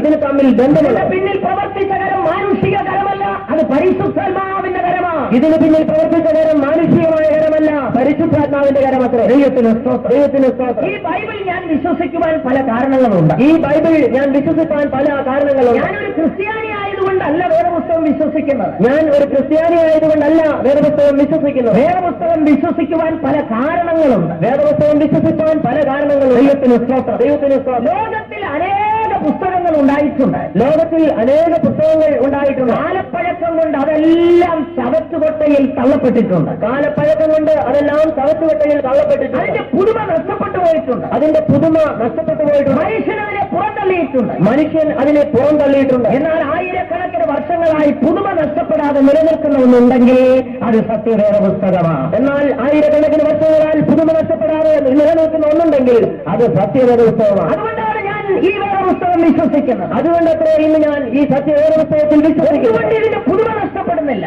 എന്തുകൊണ്ട് ഇതിന്റെ പുതുമ നഷ്ടപ്പെടുന്നില്ല? കാരണം ഇത് ദൈവത്തിന്റെ വചനമാണ്. കാരണം ഇത് ദൈവത്തിന്റെ വചനമാണ്. അതിനൊരിക്കലും പഴക്കമില്ല. അതിന് ഒരിക്കലും പഴക്കമില്ല. ദൈവത്തിന് പഴക്കമില്ല. ദൈവത്തിന് പഴക്കമില്ല. അവൻ പുരാതനമുള്ളവനും ശാശ്വതനുമായ ദൈവമാണ്. അവൻ പുരാതനമുള്ളവനും ശാശ്വതനുമാണ്. അവൻ ആദിയില്ലാത്തവനും അന്തമില്ലാത്തവനുമാണ്. അവൻ ആദിയില്ലാത്തവനും അന്തമില്ലാത്തവനുമാണ്. ദൈവം പണ്ടുകൊണ്ടേ ഉള്ളവനാണ്. ദൈവം പണ്ടുകൊണ്ടേ ഉള്ളവനാണ്. നിത്യം നിത്യമായി ജീവിക്കുന്നവനാണ്. നിത്യം നിത്യമായി ജീവിക്കുന്നവനാണ്. അതുകൊണ്ട് ദൈവത്തിന്റെ കാലപ്പഴക്കത്താൽ പഴക്കമുണ്ടാകുന്നില്ല. അതുകൊണ്ട് ദൈവത്തിന്റെ കാലപ്പഴക്കത്താൽ പഴക്കമുണ്ടാകുന്നില്ല. ആകയാൽ ദൈവത്തിന്റെ വചനത്തിനും കാലപ്പഴക്കം കൊണ്ട് പഴക്കം ഉണ്ടാകുന്നില്ല. അതുകൊണ്ട് ദൈവത്തിന്റെ വചനത്തിനും കാലപ്പഴക്കത്താൽ പഴക്കം ഉണ്ടാകുന്നില്ല. ഇന്നും ഇതിന് പുതുമയുണ്ട്. ഇന്നും ഇതിന് പുതുമയുണ്ട്. നൂറുകണക്കിന് വർഷങ്ങളായിട്ട് ആയിരക്കണക്കിന് മനുഷ്യർ ഇതിൽ നിന്ന് പ്രസംഗിക്കുന്നു. നൂറുകണക്കിന് വർഷങ്ങളായിട്ട് ആയിരക്കണക്കിന് ആളുകൾ ഇതിൽ നിന്ന് പ്രസംഗിക്കുന്നു. ആയിരക്കണക്കിന് ആളുകൾ ഇതിൽ നിന്ന് പ്രസംഗിക്കുന്നു. ഈ 66 പുസ്തകങ്ങളിൽ നിന്ന് പ്രസംഗിക്കുന്നു. ഈ 66 പുസ്തകങ്ങളിൽ നിന്ന് പ്രസംഗിക്കുന്നു. 66 പുസ്തകങ്ങളിൽ നിന്ന് പഠിപ്പിക്കുന്നു. ഈ 66 പുസ്തകങ്ങളിൽ നിന്ന് ഇതുവരെയും പ്രസംഗിച്ചും പഠിപ്പിച്ചും തീർന്നിട്ടില്ല. ഇതുവരെയും പ്രസംഗിച്ചും പഠിപ്പിച്ചും തീർന്നിട്ടില്ല. ഈ നൂറ്റാണ്ടുകൾ പഠിപ്പിച്ചാലും ഇത് തീരുകയില്ല. ഇനി നൂറ്റാണ്ടുകൾ പഠിപ്പിച്ചാലും ഇത് തീരുകയുമില്ല. കടലിൽ നിന്ന് നിങ്ങൾ തുടർന്നുകൊണ്ട് വെള്ളം കോരുവാൻ ശ്രമിക്കുന്നത് പോലെ ഒന്നും ഇതിൽ നിന്ന് കോരുവാൻ ശ്രമിക്കുന്നത്. കടലിൽ നിന്ന് തുടർന്നുകൊണ്ട് വെള്ളം കോരുവാൻ ശ്രമിക്കുന്നത് പോലെയാണ് ഇവർ ഇതിൽ നിന്ന് കോരുവാൻ ശ്രമിക്കുന്നത്. ദൈവം വലിയവനാണ്. ദൈവം വലിയവനാണ്. സ്വർഗത്തിലും സ്വർഗാദി സ്വർഗത്തിലും അടങ്ങുന്നവനല്ല. അവൻ സ്വർഗത്തിലും സ്വർഗാദി സ്വർഗത്തിലും അടങ്ങുന്നവനല്ല. പ്രപഞ്ചം മുഴുവൻ നിറഞ്ഞു നിൽക്കുന്ന ദൈവം. പ്രപഞ്ചം മുഴുവനും നിറഞ്ഞു നിൽക്കുന്ന ദൈവം. സ്വർഗം മുഴുവൻ നിറഞ്ഞു നിൽക്കുന്ന ദൈവം. സ്വർഗം മുഴുവനും നിറഞ്ഞു നിൽക്കുന്ന വലിയവനായ ദൈവത്തിന്റെ വചനം എത്ര വലിയതാണ്. ഈ വലിയവനായ ദൈവത്തിന്റെ വചനം എത്രയോ വലുതാണ്. ഈ ശ്രേഷ്ഠമായ ദൈവവചനത്തിന് കരങ്ങളെ ഉയർത്തി ഒരു മഹത്വം കൊടുത്താട്ടെ. ദൈവത്തിന് സ്തോത്രം, ദൈവത്തിന് സ്തോത്രം. അതുകൊണ്ടാണ് ഞാൻ വേദപുസ്തകം വിശ്വസിക്കുന്നത്. ഈ വേദപുസ്തകത്തിന് വിപരീതമായിട്ട് എതിരായിട്ട് പലർ പ്രവർത്തിച്ചിട്ടുണ്ട്. ഈ വേദപുസ്തകത്തിന് വിരോധമായിട്ട് പലരും പ്രവർത്തിച്ചിട്ടുണ്ട്. ഇതിനെ നശിപ്പിക്കുവാൻ, ഇല്ലാതെയാക്കുവാൻ പലരും ശ്രമിച്ചിട്ടുണ്ട്. ഇതിനെ നശിപ്പിക്കുവാൻ, ഇല്ലാതെയാക്കുവാൻ പലരും ശ്രമിച്ചു. എന്നാൽ അങ്ങനെ ശ്രമിച്ചവരൊക്കെ മൺമറഞ്ഞു പോയി. ഇന്നും ദൈവവചനം നിൽക്കുന്നു. എന്നാൽ അതിന് ശ്രമിച്ചവരൊക്കെയും മൺമറഞ്ഞു പോയി. ഇന്നും ദൈവവചനം നിൽക്കുന്നു. തിരുവെഴുത്തുകളെ നശിപ്പിക്കുവാൻ ശ്രമിച്ച ആദ്യത്തെ വ്യക്തി ഒരു ഇസ്രായേൽ രാജാവാണ്. തിരുവെഴുത്തുകളെ നശിപ്പിക്കുവാനായിട്ട് ആദ്യം ശ്രമിച്ച ഒരു മനുഷ്യൻ ഇസ്രായേൽ രാജാവാണ്. യിരെമ്യാ പ്രവചനം 36-ാം അധ്യായത്തിന്റെ 21 മുതൽ 32 വരെയുള്ള വാക്യങ്ങൾ വായിച്ചാൽ അത് മനസ്സിലാക്കുവാൻ കഴിയും. യിരെമ്യാ പ്രവചനം 36-ാം അധ്യായം 21 മുതൽ 32 വരെയുള്ള വാക്യങ്ങൾ. 21 മുതൽ 32 വരെയുള്ള ആ വാക്യങ്ങൾ വായിച്ചാൽ അത് മനസ്സിലാക്കാൻ കഴിയും. ആ വാക്യങ്ങൾ വായിച്ചാൽ നമുക്ക് മനസ്സിലാക്കുവാൻ. എല്ലാ വാക്യങ്ങളും ഇപ്പോൾ വായിക്കേണ്ട, നിങ്ങൾ നോട്ട് ചെയ്ത് വീട്ടിൽ പോയി വായിച്ചാൽ മതി. നിങ്ങൾ അത് നോട്ട് ചെയ്ത് വീട്ടിൽ പോയി വായിച്ചാൽ മതി. യഹോയാക്കീം എന്ന് പറയുന്ന രാജാവ്, യഹോയാക്കീം എന്ന് പറയുന്ന രാജാവ് യിരെമ്യാ പ്രവാചകന് ദൈവത്തിന്റെ ആലോചനയുണ്ടായി. യിരെമ്യാ പ്രവാചകന് ദൈവത്തിന്റെ ആലോചനയുണ്ടായി. ദൈവാലോചന തന്റെ ശിഷ്യനായ ബാരൂക്കിനോട് യിരെമ്യാ പ്രവാചകൻ പറയുകയാണ്. യിരെമ്യാ പ്രവാചകൻ ദൈവാലോചന തന്റെ ശിഷ്യനായ ബാരൂക്കിനോട് അറിയിക്കുന്നുണ്ട്. ബാരൂക്ക് അത് ചുരുളുകളിൽ എഴുതി രേഖപ്പെടുത്തുന്നു. ബാരൂക്ക് അത് ചുരുളുകളിൽ എഴുതി രേഖപ്പെടുത്തി സൂക്ഷിക്കുന്നു. ദൈവത്തിന് സ്തോത്രം, ദൈവത്തിന് സ്തോത്രം. ഈ ചുരുളുകൾ രാജാവിന്റെ മുമ്പിൽ എത്തുവാനിടയായി. രാജാവ് തന്റെ ഗ്രീഷ്മഗ്രഹത്തിൽ ഇരിക്കുകയായിരുന്നു. അപ്പോഴാണ് ഈ ചുരുളുകൾ വായിച്ചു കേൾക്കുന്നത്. ന്യായവിധിയുടെ ദൂതുകളാണത്. ന്യായവിധിയുടെ ദൂതാണ്. ഈ രാജാവിന്റെ മേൽ വരുവാനുള്ള ന്യായവിധി. ഈ രാജാവിന്റെ മേൽ വരുവാൻ പോകുന്ന ജനത്തിന്റെ മേൽ വരുവാൻ പോകുന്ന ന്യായവിധി. ഇസ്രായേൽ ജനത്തിന്റെ മേൽ വരുവാൻ പോകുന്ന ന്യായവിധി. ഇത് കേട്ടപ്പോൾ രാജാവിന് കോപം ജനിച്ചു. തന്റെ സമീപത്ത് നെരുപ്പോടെ കത്തിക്കൊണ്ടിരിക്കുകയാണ്. അടുത്തുണ്ടായിരുന്ന കത്തിയെടുത്ത് ഈ തോൽച്ചുരുളുകളെ മുറിച്ച് കഷ്ണങ്ങളാക്കി തീക്കകത്തിട്ട് ചുട്ടുകളായി. അടുത്തുണ്ടായിരുന്നതായ കത്തി ഉപയോഗിച്ച് ഈ തോൽച്ചുരുളുകളെ നശിപ്പിച്ച തീയിലിട്ടു. ദൈവത്തിന് സ്തോത്രം. രാജാവ് വിചാരിച്ചു ഇതിനി ആരും വായിക്കുകയില്ല, ഇത് കേൾക്കേണ്ടയും വരികയില്ല. രാജാവ് ചിന്തിച്ചു ഇനി ഇതാരും വായിക്കുകയില്ല, ഇത് കേൾക്കേണ്ടതായും വരികയില്ല. യിരെമ്യാവിനോട് പറയുകയാണ്, നീ വീണ്ടും ഒരു തോൽച്ചുരുൾ ഉണ്ടാക്കി ഇത് പിന്നെ എഴുതി വെക്കാൻ. യഹോവ വീണ്ടും യിരെമ്യാവിനോട് പറയുകയാണ്, നീ വീണ്ടും തോൽച്ചുരുൾ ഉണ്ടാക്കി എഴുതുക എന്ന് പറഞ്ഞു. ദൈവത്തിന് സ്തോത്രം. അത് മാത്രമല്ല, അതിന്റെ കൂടെ അല്പം കൂടെ എഴുതി ചേർക്കാൻ. അത് മാത്രമല്ല, അതിന്റെ കൂടെ അല്പം കൂടെ എഴുതി ചേർക്കാൻ. യഹോയാക്കീമിന് വരാൻ പോകുന്ന ന്യായവിധി കൂടെ അതിന്റെ അടിയിൽ എഴുതിയേക്കാൻ പറഞ്ഞു. യഹോയാക്കീമിന് വരുവാൻ പോകുന്ന ന്യായവിധി കൂടെ അതിനടിയിൽ എഴുതുവാൻ പറഞ്ഞു. യിരെമ്യാ പ്രവാചകൻ പറഞ്ഞു കൊടുത്തു, ബാരൂക്ക് എഴുതി വെച്ചു. യിരെമ്യാ പ്രവാചകൻ പറഞ്ഞു കൊടുത്തു, ബാരൂക്ക് എഴുതി വെച്ചു. ദൈവം അതിനെ സൂക്ഷിച്ചു. ദൈവം അതിനെ സൂക്ഷിച്ചു. അതാണ് ഇന്ന് നാം വായിക്കുന്ന യിരെമ്യാ പ്രവചനം. അതാണ് ഇന്ന് നാം വായിക്കുന്ന യിരെമ്യാ പ്രവാചകൻ. പ്രവചനം. ദൈവത്തിന് എന്നാൽ എന്താണ് സംഭവിച്ചത്? യഹോയാക്കീമിന്റെ മേൽ കഠിനമായ ദൈവത്തിന്റെ ശിക്ഷാവിധി. യഹോയാക്കീമിന്റെ മേൽ കഠിനമായ ദൈവത്തിന്റെ ശിക്ഷ. യിരെമ്യാ പ്രവാചകൻ പറഞ്ഞതുപോലെ ഇസ്രായേലിന്മേൽ ന്യായവിധി ഉണ്ടായി. യിരെമ്യാ പ്രവാചകൻ പറഞ്ഞതുപോലെ ഇസ്രായേലിന്മേൽ ന്യായവിധി ഉണ്ടായി. തിരുവെഴുത്തുകൾ നൂറ്റാണ്ടുകളായി ഇന്നും നിലനിൽക്കുന്നു. തിരുവെഴുത്തുകൾ നൂറ്റാണ്ടുകളായിട്ട് ഇന്നും നിലനിൽക്കുന്നു. യഹോയാക്കീം മണ്ണോട് ചേർന്നു. യഹോയാക്കീം മണ്ണോട് ചേർന്നു. എന്നാൽ തിരുവെഴുത്തുകൾ നൂറ്റാണ്ടുകളായി ഇന്നും നിൽക്കുന്നു. എന്നാൽ തിരുവെഴുത്തുകൾ നൂറ്റാണ്ടുകളായിട്ട് ഇന്നും ഇതിനെ നശിപ്പിക്കാൻ ശ്രമിച്ച യഹോയാക്കീമിനെ ദൈവം ഭൂമിയിൽ നിന്ന് മാറ്റി. ഇതിനെ നശിപ്പിക്കാൻ ശ്രമിച്ച യഹോയാക്കീമിനെ ദൈവം ഭൂമിയിൽ നിന്ന് മാറ്റി. അന്ന് മുതൽ ആയിരക്കണക്കിന് മനുഷ്യർ ഇതിനെ നശിപ്പിക്കാൻ ശ്രമിച്ചിട്ടുണ്ട്. അന്ന് മുതൽ ആയിരക്കണക്കിന് മനുഷ്യർ ഇതിനെ നശിപ്പിക്കാൻ ശ്രമിച്ചിട്ടുണ്ട്. ഒന്ന് രണ്ട് ഇൻസിഡൻസ് മാത്രം പറയുവാൻ, സംഭവങ്ങൾ മാത്രം പറയുവാൻ താല്പര്യപ്പെടുന്നു. ഒന്ന് രണ്ട് സംഭവങ്ങൾ മാത്രം പറയുവാൻ താല്പര്യപ്പെടുന്നു. BC 167 സിറിയ രാജാവായ എപ്പിഫാനസ്, അന്ത്യോക്യസ് എപ്പിഫാനസ്, സിറിയ രാജാവായ അന്ത്യോക്യസ് എപ്പിഫാനസ് അവൻ യെരൂശലേമിനെ പിടിച്ചടക്കി. ദൈവത്തിന് സ്തോത്രം. ജനത്തെ യഹൂദന്മാരെ സിറിയയിലേക്ക് അടിമകളാക്കി കൊണ്ടുപോയി. അടിമകളായി കൊണ്ടുപോയി. അന്നുണ്ടായിരുന്ന ബൈബിളിന്റെ കോപ്പികൾ, തിരുവെഴുത്തുകൾ, തോൽച്ചുരുളുകൾ മുഴുവൻ കണ്ടെടുത്ത് ചുട്ടുകഴിഞ്ഞു. അന്നുണ്ടായിരുന്നതായ ബൈബിളിന്റെ കോപ്പികൾ, തിരുവെഴുത്തുകളുടെ കോപ്പികൾ എല്ലാം കണ്ടെടുത്ത് ചുട്ടുകളാണ്.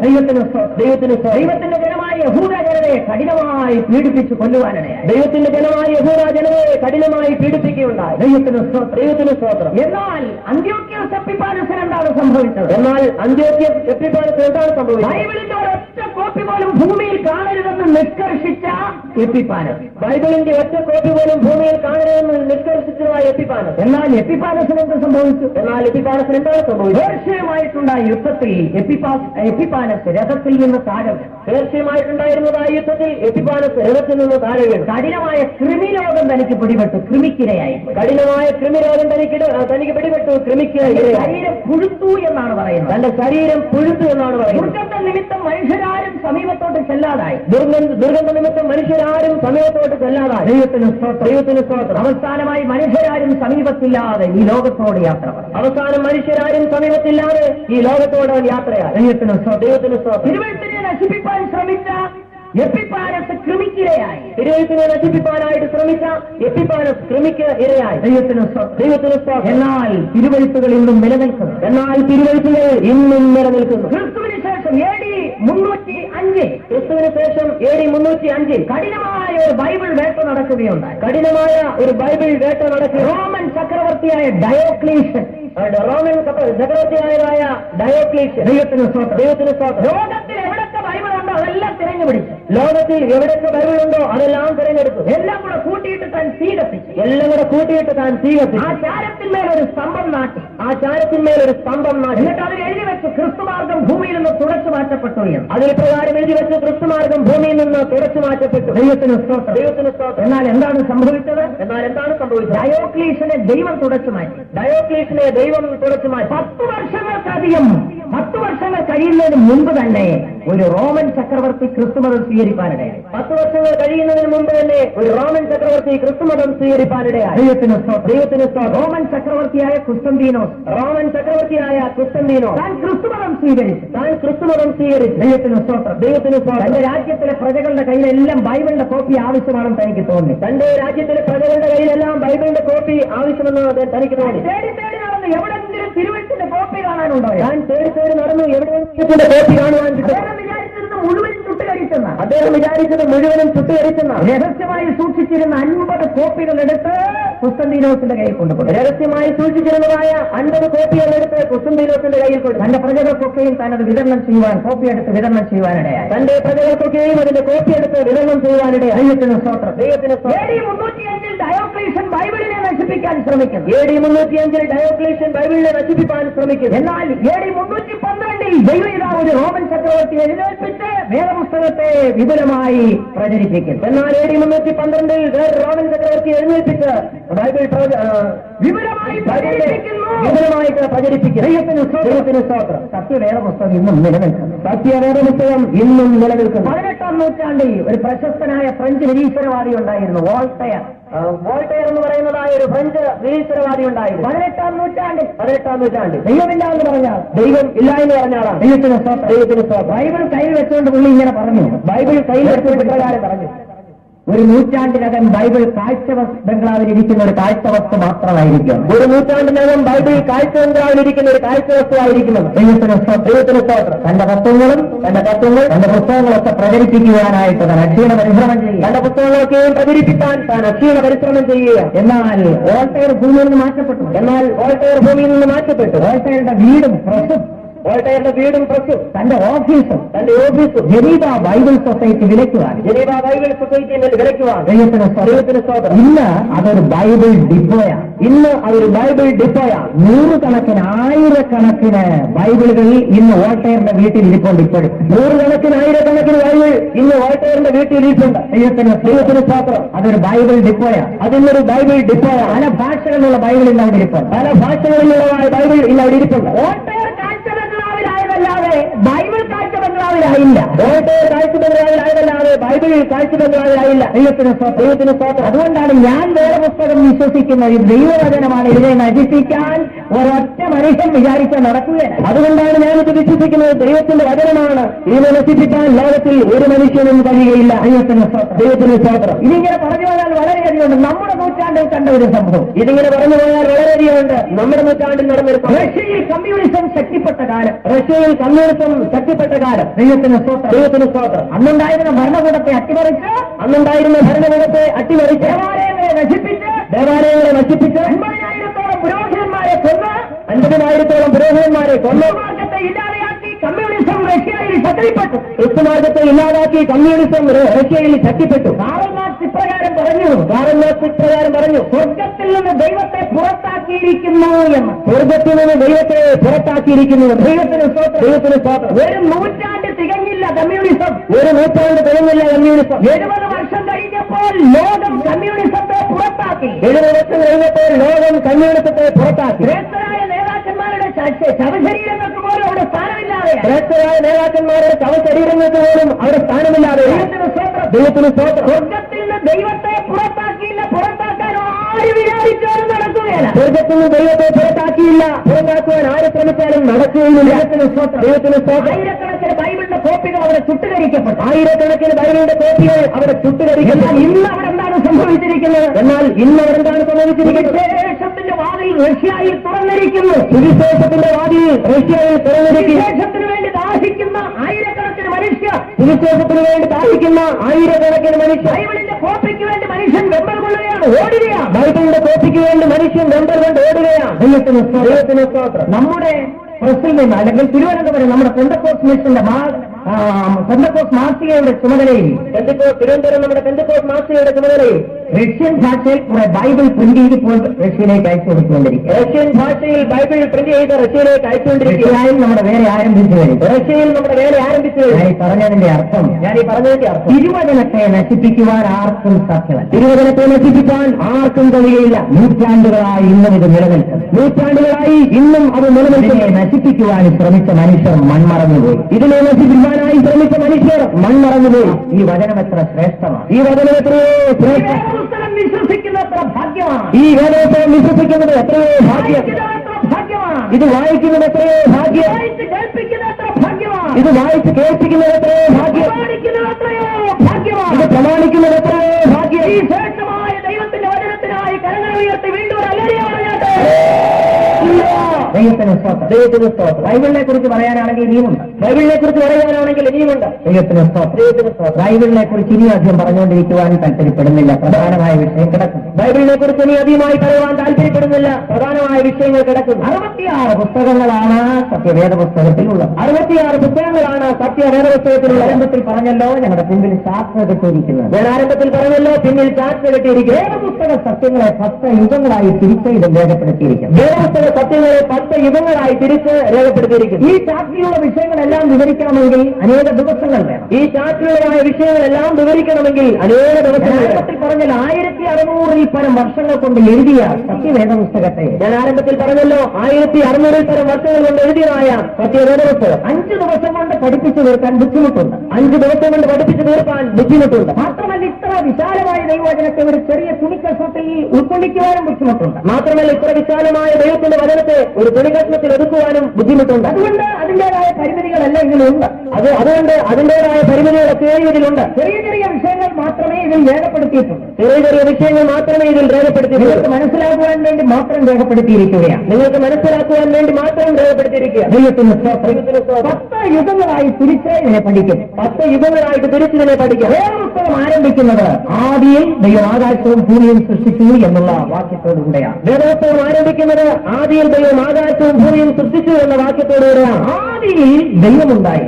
ആദിയിൽ ദൈവമുണ്ടായിരുന്നു. അപ്പോൾ ആദി എന്നുള്ള പീരീഡിന് മുമ്പ് ഒരു കാലയളവ് ഉണ്ടായിരുന്നു. അപ്പോൾ ആദി എന്ന പീരീഡിന് മുമ്പിൽ ഒരു കാലമുണ്ടായിരുന്നു. ആ കാലയളവിനെ അനാദികാലം എന്ന് പറയും. ആ കാലയളവിനെ അനാദികാലം എന്ന് പറയും. 90-ാം സങ്കീർത്തനത്തിൽ വായിക്കുന്ന യഹോവേ നീ അനാദിയായും ശാശ്വതമായും ദൈവമാണ്. 90-ാം സങ്കീർത്തനത്തിൽ നാം വായിക്കുന്ന യഹോവേ നീ അനാദിയായും ശാശ്വതമായും ഞങ്ങളുടെ ദൈവമാണ്. ദൈവത്തിന് ദൈവത്തിന് ലേഖനം 3-ാം അധ്യായത്തിൽ നാം വായിക്കും. ലേഖനം 3-ാം അധ്യായത്തിൽ നാം വായിക്കും. അനാദികാലം മുതൽ മറഞ്ഞു കിടന്ന മർമ്മത്തിന്റെ വ്യവസ്ഥ ഇന്നതെന്ന്. അനാദികാലം മുതൽ മറഞ്ഞു കിടന്നതായ മർമ്മത്തിന്റെ വ്യവസ്ഥ ഇന്നതെന്ന്. അനാദികാലം എന്നൊരു കാലമുണ്ടായി. അനാദികാലം എന്നൊരു കാലമുണ്ടായി. പദം കൊണ്ട് തന്നെ വ്യക്തമാണ് അതിന് ആദിയില്ല എന്നുള്ളത്. ആ പദം കൊണ്ട് തന്നെ വ്യക്തമാണ് അതിന് ആദിയില്ല എന്ന്. അനാദികാലത്തിൽ തൃത്വദൈവം വസിച്ചിരുന്നു. അനാദികാലത്തിൽ തൃത്വദൈവം വസിച്ചിരുന്നു. പിതാവ് പുത്രൻ പരിശുദ്ധാത്മാ. പിതാവ് പുത്രൻ പരിശുദ്ധാത്മാ. ഈ ഭാഗത്ത് അത് രേഖപ്പെടുത്തിയിരിക്കുന്നു. ഈ ചാറ്റിന്റെ ഈ ഭാഗത്ത് അത് രേഖപ്പെടുത്തിയിരിക്കുന്നു. കാണാൻ കഴിയുമെന്ന് ഞാൻ വിശ്വസിക്കുന്നു. ഇവിടെ ഒരു സൂര്യന്റെ പടം വരച്ചിരിക്കുന്നു. നിങ്ങൾക്കിത് കാണുവാൻ കഴിയുമെന്ന് വിശ്വസിക്കുന്നു. ഒരു സൂര്യന്റെ പടം കാണിച്ചിരിക്കുന്നു. ദൈവത്തെ കാണിക്കുകയാണ്. അത് പിതാവാം ദൈവത്തെ കാണിക്കുകയാണ്. ഒരു കുഞ്ഞാടിനെ കാണുന്നു. കാണിക്കുന്നു. ലോകത്തിന്റെ പാപം ചുമന്നിരിക്കുന്ന ദൈവത്തിന്റെ കുഞ്ഞാട്. അത് ലോകത്തിന്റെ പാപം ചുമന്നിരിക്കുന്നതായ ദൈവത്തിന്റെ കുഞ്ഞാടിനെ കാണിക്കുന്നു. അടുത്തതായി ഒരു മഹാപുരോഹിതനെ കാണുന്നു. അത് തൃത്വത്തിൽ മൂന്നാമനായ പരിശുദ്ധാത്മാവ് മൽക്കീസദേക്ക്. ദൈവത്തെ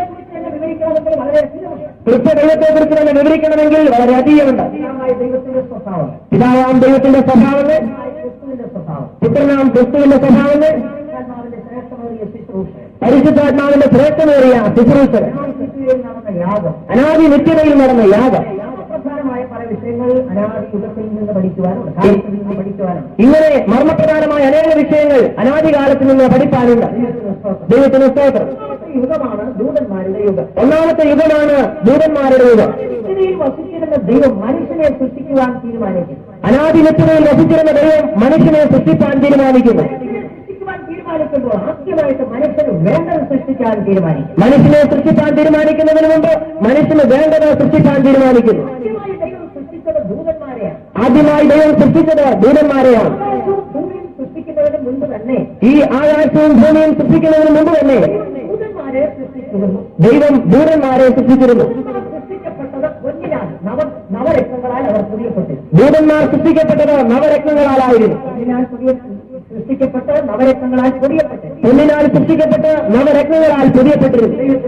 ദൈവത്തിന് സ്തോത്രം. വിശേഷമായി പല കാര്യങ്ങൾ പഠിക്കാനുണ്ട്. ദൂതന്മാരെ കുറിച്ച് വിശേഷാൽ അനേക കാര്യങ്ങൾ പഠിക്കാനുണ്ട്. ദൂതന്മാർ ശക്തന്മാരായി. ഒരു ദൂതന്റെ പ്രകാശം കൊണ്ട് മുഴു ഭൂമിയും പ്രകാശിക്കും. ഒരു ദൂതൻ നിന്നാൽ ആ ദൂതന്റെ പ്രകാശത്താൽ മുഴു ഭൂമിയും പ്രകാശിക്കും. ദൈവത്തിന് സ്തോത്രം. പ്രകൃതിയിന്മേൽ അധികാരമുണ്ടായിരുന്നു. ദൂതന്മാർക്ക് പ്രകൃതിയിന്മേൽ അധികാരമുണ്ടായിരുന്നു. വായുവിൽ പറക്കുവാനുള്ളതായ കഴിവ് അവർക്കുണ്ടായിരുന്നു. തീയുടെ മേൽ അധികാരമുണ്ടായിരുന്നു. തീയുടെ മേൽ അധികാരമുണ്ടായിരുന്നു. ദൈവത്തിന് സ്തോത്രം. ഒരു ദൂതൻ ഒരു രാത്രി കൊണ്ട് 1,85,000 പേരെ കൊണ്ടുപോയി. വേദപുസ്തകത്തിൽ നാം വായിക്കുന്നു ഒരു ദൂതൻ ഒരു രാത്രി കൊണ്ട് 1,85,000 പേരെ കൊണ്ടുവന്നു. ശക്തി എത്രമാത്രം വലുതാണെന്ന് അവർക്ക് മനസ്സിലായിട്ടാണ്. ദൂതന്മാരുടെ ശക്തി അത്രമാത്രം വലുതായിരുന്നുവെന്ന് അതിൽ നിന്ന് മനസ്സിലായി. ദൂതന്മാരെ നാലായി തിരിക്കുന്നു. അവിടെ ഭരണക്രമങ്ങൾ ഉണ്ടായിരുന്നു അവർക്ക് സ്വർഗത്തിൽ. അവരുടെ സ്വർഗത്തിൽ ഭരണക്രമങ്ങൾ ഉണ്ടായിരുന്നു. ഭരണക്രമം അനുസരിച്ച് അവരെ നാലായി തിരിക്കും. അവർക്ക് കൊടുത്തിരുന്നതായ ഭരണക്രമം അനുസരിച്ച് നാലായിട്ട് തിരിക്കാം. 16 വാക്യത്തിൽ അത് വായിക്കും. കൊലോസ്യലേഖനം 1-ാം അധ്യായത്തിന്റെ 16-ാം വാക്യത്തിൽ അത് വായിക്കും. വാഴ്ചകൾ, അധികാരങ്ങൾ, സിംഹാസനങ്ങൾ, കർത്തൃത്വങ്ങൾ, ഇങ്ങനെ 4 ഗ്രൂപ്പായിട്ട് ദൂതന്മാർ. പരീക്ഷാഘട്ടമുണ്ടായിരുന്നു. ഇവർക്ക് ഒരു പരീക്ഷാഘട്ടമുണ്ടായിരുന്നു. ഈ 4 വിഭാഗത്തിൽ നിന്നും ഓരോ കൂട്ടർ വീണുപോയി. ഈ പരീക്ഷാഘട്ടത്തിൽ 4 കൂട്ടത്തിൽ നിന്നും ഓരോ കൂട്ടർ വീണുപോയി. ദൈവത്തിന് സ്തോത്രം. ദൂതന്മാർ പിശാചുക്കളായി പ്രവർത്തിക്കുന്നു. ആ വീണുപോയതായ ദൂതന്മാർ പിശാചുക്കളായിട്ട് പ്രവർത്തിക്കുന്നു. പിശാചുക്കളെ ആരാ സൃഷ്ടിച്ചത്? പിശാചുക്കളെ ദൈവം സൃഷ്ടിച്ചതല്ല. ചില ചോദിക്കും പിശാചുക്കളെ ആരാണ് സൃഷ്ടിച്ചതെന്ന്. പിശാചുക്കളെ ദൈവം സൃഷ്ടിച്ചതല്ല. സംഭവിച്ച ദൂതന്മാരാണ് പിശാചുക്കളായി പ്രവർത്തിക്കുന്നത്. വീഴ്ച സംഭവിച്ച ദൂതന്മാരാണ് പിശാചുക്കളായിട്ട് പ്രവർത്തിക്കുന്നത്. പിശാചുക്കൾ ഇന്ന് ദൈവത്തിനും ദൈവജനത്തിനും വിരോധമായി പ്രവർത്തിച്ചുകൊണ്ടിരിക്കുക. പിശാചുക്കൾ ഇന്ന് ദൈവത്തിനും ദൈവത്തിന്റെ ജനത്തിനും വിരോധമായിട്ട് പ്രവർത്തിക്കുകയാണ്. വീഴുവാനുണ്ടായ കാരണങ്ങളുണ്ട്. അവർ വീഴുവാനുണ്ടായ കാരണങ്ങളുണ്ട്. ദൈവത്തിന് സ്തോത്രം. നിഗളം നിമിത്തം വാഴ്ച കാത്തുകൊള്ളാഞ്ഞതിനാൽ, തങ്ങളുടെ വാഴ്ച കാത്തുകൊള്ളാഞ്ഞതിനാൽ, വിവിധ കാരണങ്ങളാൽ അവർക്ക് വീഴ്ചയുണ്ട്. ഇങ്ങനെ വിവിധങ്ങളായ കാരണങ്ങളാൽ വീഴ്ചയുണ്ടായി. വീഴ്ചയോടുകൂടെ ഭൂമി പാഴും ശീലമായി തീർന്നു. ദൂതന്മാരുടെ വീഴ്ചയോടുകൂടെ ഭൂമി പാഴും ശൂന്യമായി തീർന്നു. ദൂതന്മാരെ സൃഷ്ടിച്ചതിന് ശേഷം ദൈവം ഈ പ്രപഞ്ചത്തെ സൃഷ്ടിച്ചു. ദൂതന്മാരെ സൃഷ്ടിച്ചതിന് ശേഷമായിട്ട് ദൈവം പ്രപഞ്ചത്തെ സൃഷ്ടിച്ചു. ദൂതന്മാരെ ഭൂമിയിലാക്കി ഒരു കൂട്ടരെ സ്വർഗത്തിലുമായി. ദൂതന്മാരെ ഭൂമിയിലാക്കി ഒരു കൂട്ടരെ സ്വർഗത്തിലുമാക്കി. ദൈവത്തിന് സ്തോത്രം. വീഴ്ചയോടുകൂടെ ഭൂമി പാഴും ശൂന്യമായി തീർന്നു. ദൂതന്മാരുടെ വീഴ്ചയോടുകൂടെ ഭൂമി പാഴും ശൂന്യമായി തീർന്നു. ഭൂമിയെ ദൈവം 6 ദിവസം കൊണ്ട് ഉദ്ധരിക്കുന്നു. പാഴും ശൂന്യമായിരുന്ന ഭൂമിയെ ദൈവം 6 ദിവസം കൊണ്ട് ഉദ്ധരിക്കും. യുഗമാണ് ദൂതന്മാരുടെ യുഗം. 1-ാമത്തെ യുഗമാണ് ദൂതന്മാരുടെ യുഗം. വീഴ്ച വരെയുള്ള കാലം. ദൂതന്മാരുടെ സൃഷ്ടിപ്പ് മുതൽ വീഴ്ച വരെയുള്ള കാലം. ദൈവത്തിന് സ്തോത്രം. കൊണ്ട് ഭൂമിയെ ഉദ്ധരിച്ചിട്ട് 6 ദിവസം കൊണ്ട് ഭൂമിയെ ഉദ്ധരിച്ചിട്ട് തന്റെ സാദൃശ്യത്തിൽ സ്വരൂപത്തിൽ മനുഷ്യനെ ഉണ്ടാക്കി മണ്ണുകൊണ്ട്. 6-ാം ദിവസത്തിൽ തന്റെ സാദൃശ്യത്തിൽ സ്വരൂപത്തിൽ മണ്ണുകൊണ്ട് മനുഷ്യനെ ഉണ്ടാക്കി. അവനെ ഏതൻ തോട്ടത്തിലാക്കി. ഏതൻ തോട്ടത്തിന്റെ ഒരു ചിത്രം ഈ ഭാഗത്ത് വരച്ചു. ഏതൻ തോട്ടത്തിന്റെ ഒരു ചിത്രം ഈ ഭാഗത്ത് വരച്ചിട്ടുണ്ട്. 7 അനുഗ്രഹങ്ങളോടുകൂടെ മനുഷ്യൻ ഏതൻ തോട്ടത്തിൽ ജീവിക്കും. 7 അനുഗ്രഹങ്ങളോടുകൂടെ മനുഷ്യൻ ഏതൻ തോട്ടത്തിൽ ജീവിക്കുന്നു. വാഴ്ചയെക്കുറിച്ച് പഠിച്ചാൽ വളരെ അനുഗ്രഹമാണ്. ഏതെങ്കിലും വാഴ്ചയെക്കുറിച്ച് പഠിച്ചാൽ അത് വളരെ അനുഗ്രഹമാണ്. ദീർഘകാലം ജീവിക്കാൻ കഴിഞ്ഞില്ല. എന്തായാലും ദീർഘനാള് അവിടെ ജീവിക്കാൻ കഴിഞ്ഞില്ല. അവിടെ പ്രവേശിക്കുന്നു. സാത്താൻ അവിടെ പ്രവേശിക്കുന്നു. പ്രവേശിച്ച് മനുഷ്യനെ വീഴ്ത്തുന്നു. സാന്തിലൂടെ പ്രവേശിച്ച് മനുഷ്യനെ വീഴ്ത്തുന്നു. ലംഘിക്കപ്പെട്ട അല്ലെങ്കിൽ തിന്നണമെന്ന് കൽപ്പിച്ച വൃക്ഷത്തിന്റെ ഫലം മനുഷ്യൻ തിന്നിട്ട് വീഴ്ചയുണ്ടാകും. തിന്നരെന്ന് കൽപ്പിച്ചതായ വൃക്ഷത്തിന്റെ ഫലം തിന്നിട്ട് അവർക്ക് വീഴ്ച സംഭവിച്ചു. മനുഷ്യൻ പുറത്താക്കപ്പെടും. ഏതൻ തോട്ടത്തിൽ നിന്ന് മനുഷ്യൻ പുറത്താക്കപ്പെട്ടു. പുറത്താക്കപ്പെട്ട മനുഷ്യൻ ഏതൻ തോട്ടത്തിൽ നിന്ന് പുറത്താക്കപ്പെട്ട മനുഷ്യൻ വ്യക്തമായ പ്രമാണമില്ലാതെ മനസ്സാക്ഷിക്കൊത്തവണ്ണം ദൈവത്തെ തേടുന്നു, ആരാധിക്കുന്നു, അന്വേഷിക്കുന്നു. വ്യക്തമായ പ്രമാണമില്ലാതെ മനസ്സാക്ഷിക്കൊത്തവണ്ണം ദൈവത്തെ തേടുന്നു, അന്വേഷിക്കുന്നു, ആരാധിക്കുന്നു. ദൈവത്തിന് സ്തോത്രം. യുഗം മനസ്സാക്ഷി യുഗം. 3-ാമത്തെ യുഗം മനസ്സാക്ഷി യുഗം. യുഗത്തിൽ ചില പ്രധാന സംഭവങ്ങൾ നടക്കുകയും മനസ്സാക്ഷി യുഗത്തിൽ ചില പ്രധാന സംഭവങ്ങൾ നടക്കുന്നു. ഒന്ന് ബാബേലിന്റെ പതനം. ബാബേലിന്റെ പതനം. ഉൽപ്പത്തി പുസ്തകം 11-ാം അധ്യായത്തിൽ അതിനെക്കുറിച്ച് പറയും. ഉൽപ്പത്തി പുസ്തകം 11-ാം അധ്യായത്തിൽ അതിനെക്കുറിച്ച് പറയും. ജലപ്രളയം. നോഹയുടെ കാലത്തുണ്ടായ ജലപ്രളയം. ഉൽപ്പത്തി പുസ്തകം 6 മുതലുള്ള അധ്യായങ്ങളിൽ വിവരിക്കുന്നു. ഉൽപ്പത്തി പുസ്തകം 6 മുതലുള്ള അധ്യായങ്ങളിൽ അത് വിവരിക്കുന്നു. എടുത്തുകൊള്ളപ്പെട്ട ഹാനോ. ദൈവത്തോടുകൂടി നടന്നതിനാൽ എടുത്തുകൊള്ളപ്പെട്ട ഹാനോ. ദൈവത്തിന് സ്തോത്രം. അത് മാത്രവുമല്ല സോദോം ഗോമോറയുടെ ദഹനം. അത് മാത്രമല്ല സോദോം ഗോമോറയുടെ ദഹനം. ഇങ്ങനെ മനസ്സാക്ഷിയുഗത്തിൽ ചില പ്രധാന സംഭവങ്ങൾ. ഇങ്ങനെ മനസ്സാക്ഷിയുഗത്തിൽ ചില പ്രധാന സംഭവങ്ങൾ. മനസ്സാക്ഷിയുഗത്തിന്റെ അവസാനം സീനായി മലയായി. മനസ്സാക്ഷിയുഗത്തിന്റെ അവസാനം സീനായി മലയായി. യാക്കോബിന്റെ സന്തതി മിസ്രൈമിലേക്ക് അടിമകളായി പോകും. യാക്കോബിന്റെ സന്തതി മിസ്രൈമിലേക്ക് അടിമകളായി പോകും. സംവത്സരം മിസ്രൈമിൽ പാർത്തു. അവർ 430 സംവത്സരം മിസ്രൈമിൽ പാർത്തു. 400 വർഷവും അടിമകളായി. 400 വർഷവും അടിമകളായിരുന്നു. അടിമത്വം തികഞ്ഞപ്പോൾ മോശ മുഖാന്തരം അവരെ വിടുവിച്ചു കൊണ്ടുവരുന്നു. അവരുടെ അടിമത്വം തികഞ്ഞപ്പോൾ മോശ മുഖാന്തരം അവരെ വിടുവിച്ചു കൊണ്ടുവരുന്നു. അവർ മിസ്രൈമിൽ നിന്ന് വിടുവിക്കപ്പെട്ട് ചെങ്കടൽ കടന്ന് സീനായിലെത്തുന്നു. അവർ മിസ്രൈമിൽ നിന്ന് വിടുവിക്കപ്പെട്ട് ചെങ്കടൽ കടന്ന് സീനായിൽ എത്തുന്നു. യഹോവയായ ദൈവം മോശ മുഖാന്തരം ന്യായപ്രമാണവും കൽപ്പനകളും ജനത്തിന് കൊടുക്കും. യഹോവയായ ദൈവം മോശ മുഖാന്തരം ന്യായപ്രമാണവും കൽപ്പനയും ജനത്തിന് കൊടുക്കും. ന്യായപ്രമാണ യുഗം അവിടുന്ന് ആരംഭിക്കുകയാണ്. ന്യായപ്രമാണ യുഗം അവിടെ ആരംഭിക്കുന്നു. ന്യായപ്രമാണ യുഗത്തിൽ എല്ലാത്തിനും പ്രമാണമുണ്ട്. ന്യായപ്രമാണ യുഗത്തിൽ എല്ലാത്തിനും പ്രമാണമുണ്ട്. മനസ്സാക്ഷി യുഗത്തിൽ വ്യക്തമായ പ്രമാണമുണ്ട്. മനസാക്ഷി യുഗത്തിൽ വ്യക്തമായ പ്രമാണം ഉണ്ടായിരുന്നില്ല. അവർ ജീവിച്ചിരുന്നു. സ്വന്തം മനസാക്ഷി കത്തവണ്ണം അവർ ജീവിച്ചിരുന്നു. യുഗത്തിൽ അങ്ങനെയായിരുന്നില്ല. ന്യായപ്രമാണ യുഗത്തിൽ അങ്ങനെയായിരുന്നില്ല. ജനത്തിന് സകലത്തിനും പ്രമാണം കൊടുക്കുന്നു. ഇസ്രായേൽ ജനത്തിന് സകലത്തിനും പ്രമാണം കൊടുത്തു. വസ്ത്രം ധരിക്കാൻ പ്രമാണം, വസ്ത്രം ധരിപ്പാൻ പ്രമാണം. പിൽക്കാലത്ത് കഠിനമായിട്ട് അവർക്ക് തോന്നി. അവർക്ക് മരണഹേതുവായി തീർന്നു. അവർക്ക് ജീവനുണ്ടാക്കി. ഈ പ്രമാണം അവർക്ക് മരണഹേതുവായി തീർന്നു. അവർ ജീവനുണ്ടാക്കിയില്ല. അതുകൊണ്ടാണ് ഈ പ്രമാണത്തെ മരണത്തിന്റെ പ്രമാണമെന്നും മരണ ശുശ്രൂഷ എന്നും പറയുന്നത്. അതുകൊണ്ടാണ് ഈ പ്രമാണത്തെ മരണത്തിന്റെ പ്രമാണമെന്നും മരണ ശുശ്രൂഷ എന്നും പറയുന്നത്. സീനായി വെച്ച് പ്രമാണം കിട്ടി അന്ന് തൊട്ട് ചാകാൻ തുടങ്ങി. സീനായി മലയിൽ വെച്ച് പ്രമാണം കിട്ടി അന്ന് മുതൽ ചാകുവാൻ തുടങ്ങി. പ്രമാണം വാങ്ങിക്കൊണ്ട് ഇറങ്ങി വന്നപ്പോൾ പ്രമാണത്തിൽ ഒന്നാമത് എഴുതിയിരിക്കുകയാണ്, ഞാനല്ലാതെ അന്യദൈവങ്ങൾ ഉണ്ടാകരുത്. മോശ പ്രമാണവുമായി സീനായി മലയിൽ നിന്ന് ഇറങ്ങി വന്നപ്പോൾ പ്രമാണത്തിൽ ഒന്നാമത് എഴുതിയിരിക്കുകയാണ്, ഞാനല്ലാതെ അന്യദൈവങ്ങൾ നിങ്ങൾക്കുണ്ടാകും. അന്യദൈവങ്ങൾ ഉണ്ടാകരുത്. ഞാനല്ലാതെ അന്യദൈവങ്ങൾ ഉണ്ടാകും. പ്രമാണവുമായിട്ട് ഇറങ്ങി വന്ന മോശ കണ്ടത് ഒന്നാമത്തെ തന്നെ ഉടച്ചിരിക്കുകയാണ്. പ്രമാണമായിട്ട് ഇറങ്ങി വന്നതായ മോശ കണ്ടത് ഒന്നാമത്തെ തന്നെ ജനം ഉടച്ചിരിക്കുകയാണ്. കാളക്കുട്ടിയെ വാർത്തുണ്ടാക്കി ആരാധിക്കും. ഇസ്രായേൽ ജനം കാളക്കുട്ടിയെ വാർത്തുണ്ടാക്കി ആരാധിക്കും. മോശയ്ക്ക് കോപം സഹിക്കാതെ കൽപ്പലക പർവ്വതത്തിന്റെ അടിവാരത്തിൽ എറിഞ്ഞുടച്ചു. മോശയ്ക്ക് കോപം സഹിക്കുവാൻ കഴിയാതെ കൽപ്പലക പർവ്വതത്തിന്റെ അടിവാരത്തിൽ എറിഞ്ഞുടച്ചു. ഇടിച്ചു പൊടിച്ച് വെള്ളത്തിൽ കലക്കി അവരെ കൊണ്ട് കുടിപ്പിച്ചു. കാളക്കുട്ടിയെ ഇടിച്ച് പൊടിച്ച് വെള്ളത്തിൽ ഇട്ട് കലക്കി അവരെ കൊണ്ട് കുടിപ്പിച്ചു. അവരെ കൊണ്ട് കുടിപ്പിച്ചു. അവരുണ്ടാക്കിയത് അവര് തന്നെ കുടിച്ചു. ദൈവത്തിന് സ്തോത്രം. ന്യായപ്രമാണത്താൽ മരണമുണ്ടാവുകയാണ്. ന്യായപ്രമാണത്താൽ മരണമുണ്ടാകുന്നു. സീനായി മലയിൽ നിന്ന് മരണം തുടങ്ങി സീനായിൽ എത്തുവോളം മരണമായി. സീനായി മലയിൽ നിന്ന് മരണമുണ്ടായി കനാനിൽ എത്തുവോളം മരണം. എണ്ണപ്പെട്ടവരിൽ രണ്ടുപേർക്ക് മാത്രമേ കനാനിലെത്താൻ കഴിഞ്ഞു. സീനായിൽ വെച്ച് എണ്ണപ്പെട്ടവരിൽ രണ്ടുപേർക്ക് മാത്രമേ കനാനിൽ എത്തുവാൻ കഴിഞ്ഞു. മുഴുവൻ മരുഭൂമിയിൽ പട്ടുപോവുകയായി. ബാക്കി മുഴുവനും മരുഭൂമിയിൽ പട്ടുപോയി. ഒരർത്ഥത്തിൽ അവരെ നശിപ്പിച്ചത് ആ പ്രമാണമാണ്. ഒരർത്ഥത്തിൽ അവരെ നശിപ്പിച്ചത് ആ പ്രമാണമായിരുന്നു. ന്യായപ്രമാണത്തിന്റെ ബലഹീനത എന്ന് പറയുന്നതാണ്. ന്യായപ്രമാണത്തിന്റെ ബലഹീനത അതാണ്. ന്യായപ്രമാണം അപൂർണമായിരുന്നു, ബലഹീനമായിരുന്നു. ന്യായപ്രമാണം അപൂർണമായിരുന്നു, ബലഹീനമായിരുന്നു. ആരാധന ഉണ്ടായിരുന്നു, പക്ഷേ ആരാധിക്കുന്നവന്റെ മനസാക്ഷിക്ക് ഒരു ശുദ്ധിയും ഉണ്ടാകുന്നില്ല. അന്ന് ആരാധന ഉണ്ടായിരുന്നു, ആരാധിക്കുന്നവന്റെ മനസാക്ഷിക്ക് ഒരു ശുദ്ധിയും ഉണ്ടായിരുന്നില്ല. ദൈവത്തിന് സ്തോത്രം. ആലയം ഉണ്ടായിരുന്നു, മരം കൊണ്ടുണ്ടാക്കിയ ആലയമായിരുന്നു. അന്ന് ഒരു ആലയം ഉണ്ടായിരുന്നു, മരം കൊണ്ടുണ്ടാക്കിയ ആലയം. പൊന്നൊക്കെ അതിൽ പൊതിഞ്ഞു വെച്ചു എന്നുള്ളതേ. പിന്നെ പൊന്നൊക്കെ അതിൽ പൊതിഞ്ഞ് വെക്കുന്നുള്ളത്. ഈ ന്യായപ്രമാണത്തിന് മനുഷ്യനെ രക്ഷിക്കാൻ കഴിഞ്ഞില്ല. ഈ ന്യായപ്രമാണത്തിന് മനുഷ്യനെ രക്ഷിക്കാൻ കഴിഞ്ഞില്ല.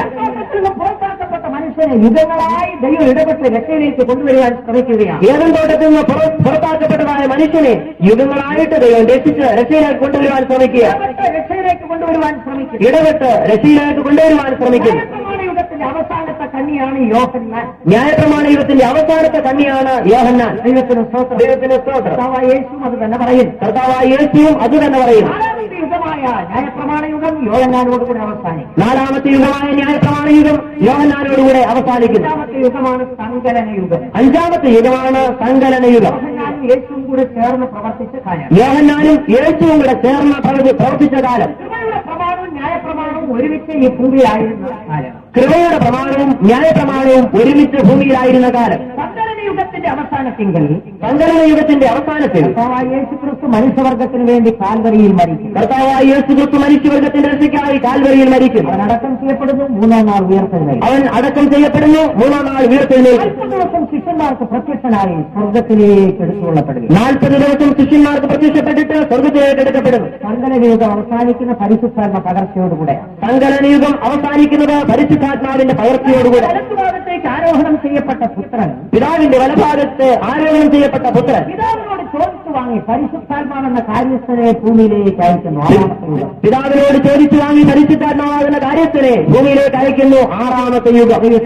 ദൈവത്തിന് അപ്പോസ്തല പ്രവൃത്തി 2-ാം അധ്യായത്തിൽ അത് വായിക്കും. അപ്പോസ്തല പ്രവൃത്തി 2-ാം അധ്യായത്തിൽ നാം അത് വായിക്കുന്നു. 120 പേർ പരിശുദ്ധാത്മാവിനാൽ നിറയപ്പെടുകയാണ്. 120 പേർ പരിശുദ്ധാത്മാവിനാൽ നിറയപ്പെട്ടു. കൃപായുഗം ആരംഭിക്കുന്നു. ആറാമത്തെ യുഗം. ആറാമത്തെ യുഗം ആരംഭിക്കുന്നു. നാം ഇന്ന് ജീവിക്കുന്നത് കൃപായുഗത്തിലാണ്. നാം ഇന്ന് ജീവിക്കുന്നത് കൃപായുഗത്തിലാണ്. കൃപായുഗത്തിന്റെ അവസാന ഘട്ടത്തിൽ. കൃപായുഗത്തിന്റെ അവസാന ഘട്ടത്തിൽ. അടുത്തതാണ് വിഷയം. ഇനി എന്താണ് സംഭവിക്കാനുള്ളത്? അടുത്തതാണ് വിഷയം. ഇനി എന്താണ് സംഭവിക്കേണ്ടത്? കൃപായുഗത്തിന്റെ അവസാനത്തിൽ എന്ത് സംഭവിക്കും? ഈ കൃപായുഗത്തിന്റെ അവസാനത്തിൽ എന്ത് സംഭവിക്കും?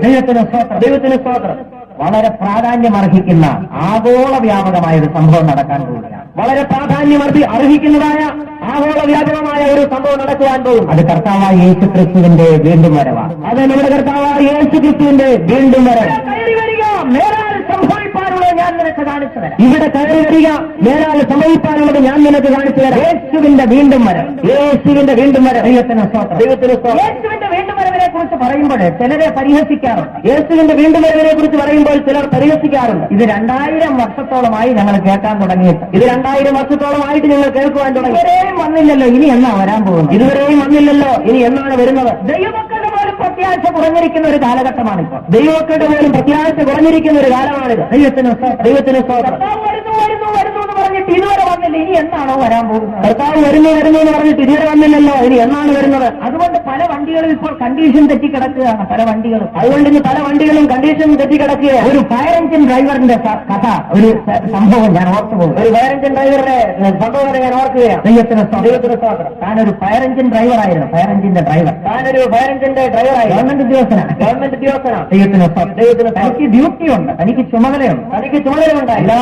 ദിവസവും താന് വണ്ടിയുടെ അടുക്കൽ വരണം. എല്ലാ ദിവസവും താൻ വണ്ടിയുടെ അടുക്കൽ വരണം. എന്നിട്ട് വണ്ടിയുടെ കണ്ടീഷൻ നോക്കണം. എന്നിട്ട് വണ്ടിയുടെ കണ്ടീഷൻ നോക്കും. ഡീസലുണ്ടോ, ഡീസലുണ്ടോ, എഞ്ചിൻ ഓയിലുണ്ടോ, എഞ്ചിൻ ഓയിലുണ്ടോ, ബാറ്ററി കണ്ടീഷനാണോ, ബാറ്ററി കണ്ടീഷനാണോ, സ്റ്റാർട്ടിംഗ് കണ്ടീഷനാണോ, സ്റ്റാർട്ടിംഗ് കണ്ടീഷനാണോ, എല്ലാം നോക്കി എല്ലാം നോക്കി സ്റ്റാർട്ട് ചെയ്ത് റേസ് ചെയ്ത് അങ്ങനെ ഓഫ് ചെയ്തിടണം. അങ്ങനെ ഓഫ് ചെയ്തിടും. ദിവസവും കണ്ടീഷനായി, ദിവസവും കണ്ടീഷൻ ആയിരിക്കണം. തീ കത്തിയോ ഇല്ലയോ എന്നുള്ള വിഷയമല്ല, വണ്ടി കണ്ടീഷനായിരിക്കണം. തീ കത്തിയോ ഇല്ലയോ അത് വിഷയമല്ല, വണ്ടി കണ്ടീഷൻ ആയിരിക്കണം. ദൈവത്തിന് സ്തോത്രം. ദൈവത്തിന് സ്തോത്രം. ഒരു ഫയർ എഞ്ചിൻ ഡ്രൈവർ, ഒരു ഫയർ എഞ്ചിൻ ഡ്രൈവർ പുള്ളിക്കാരൻ മാസങ്ങളായിട്ട് ഈ പ്രവൃത്തി ചെയ്തുകൊണ്ടിരിക്കുക. ദിവസവും ഒരു വണ്ടി കയറി സ്റ്റാർട്ട് ചെയ്ത് നോക്കും.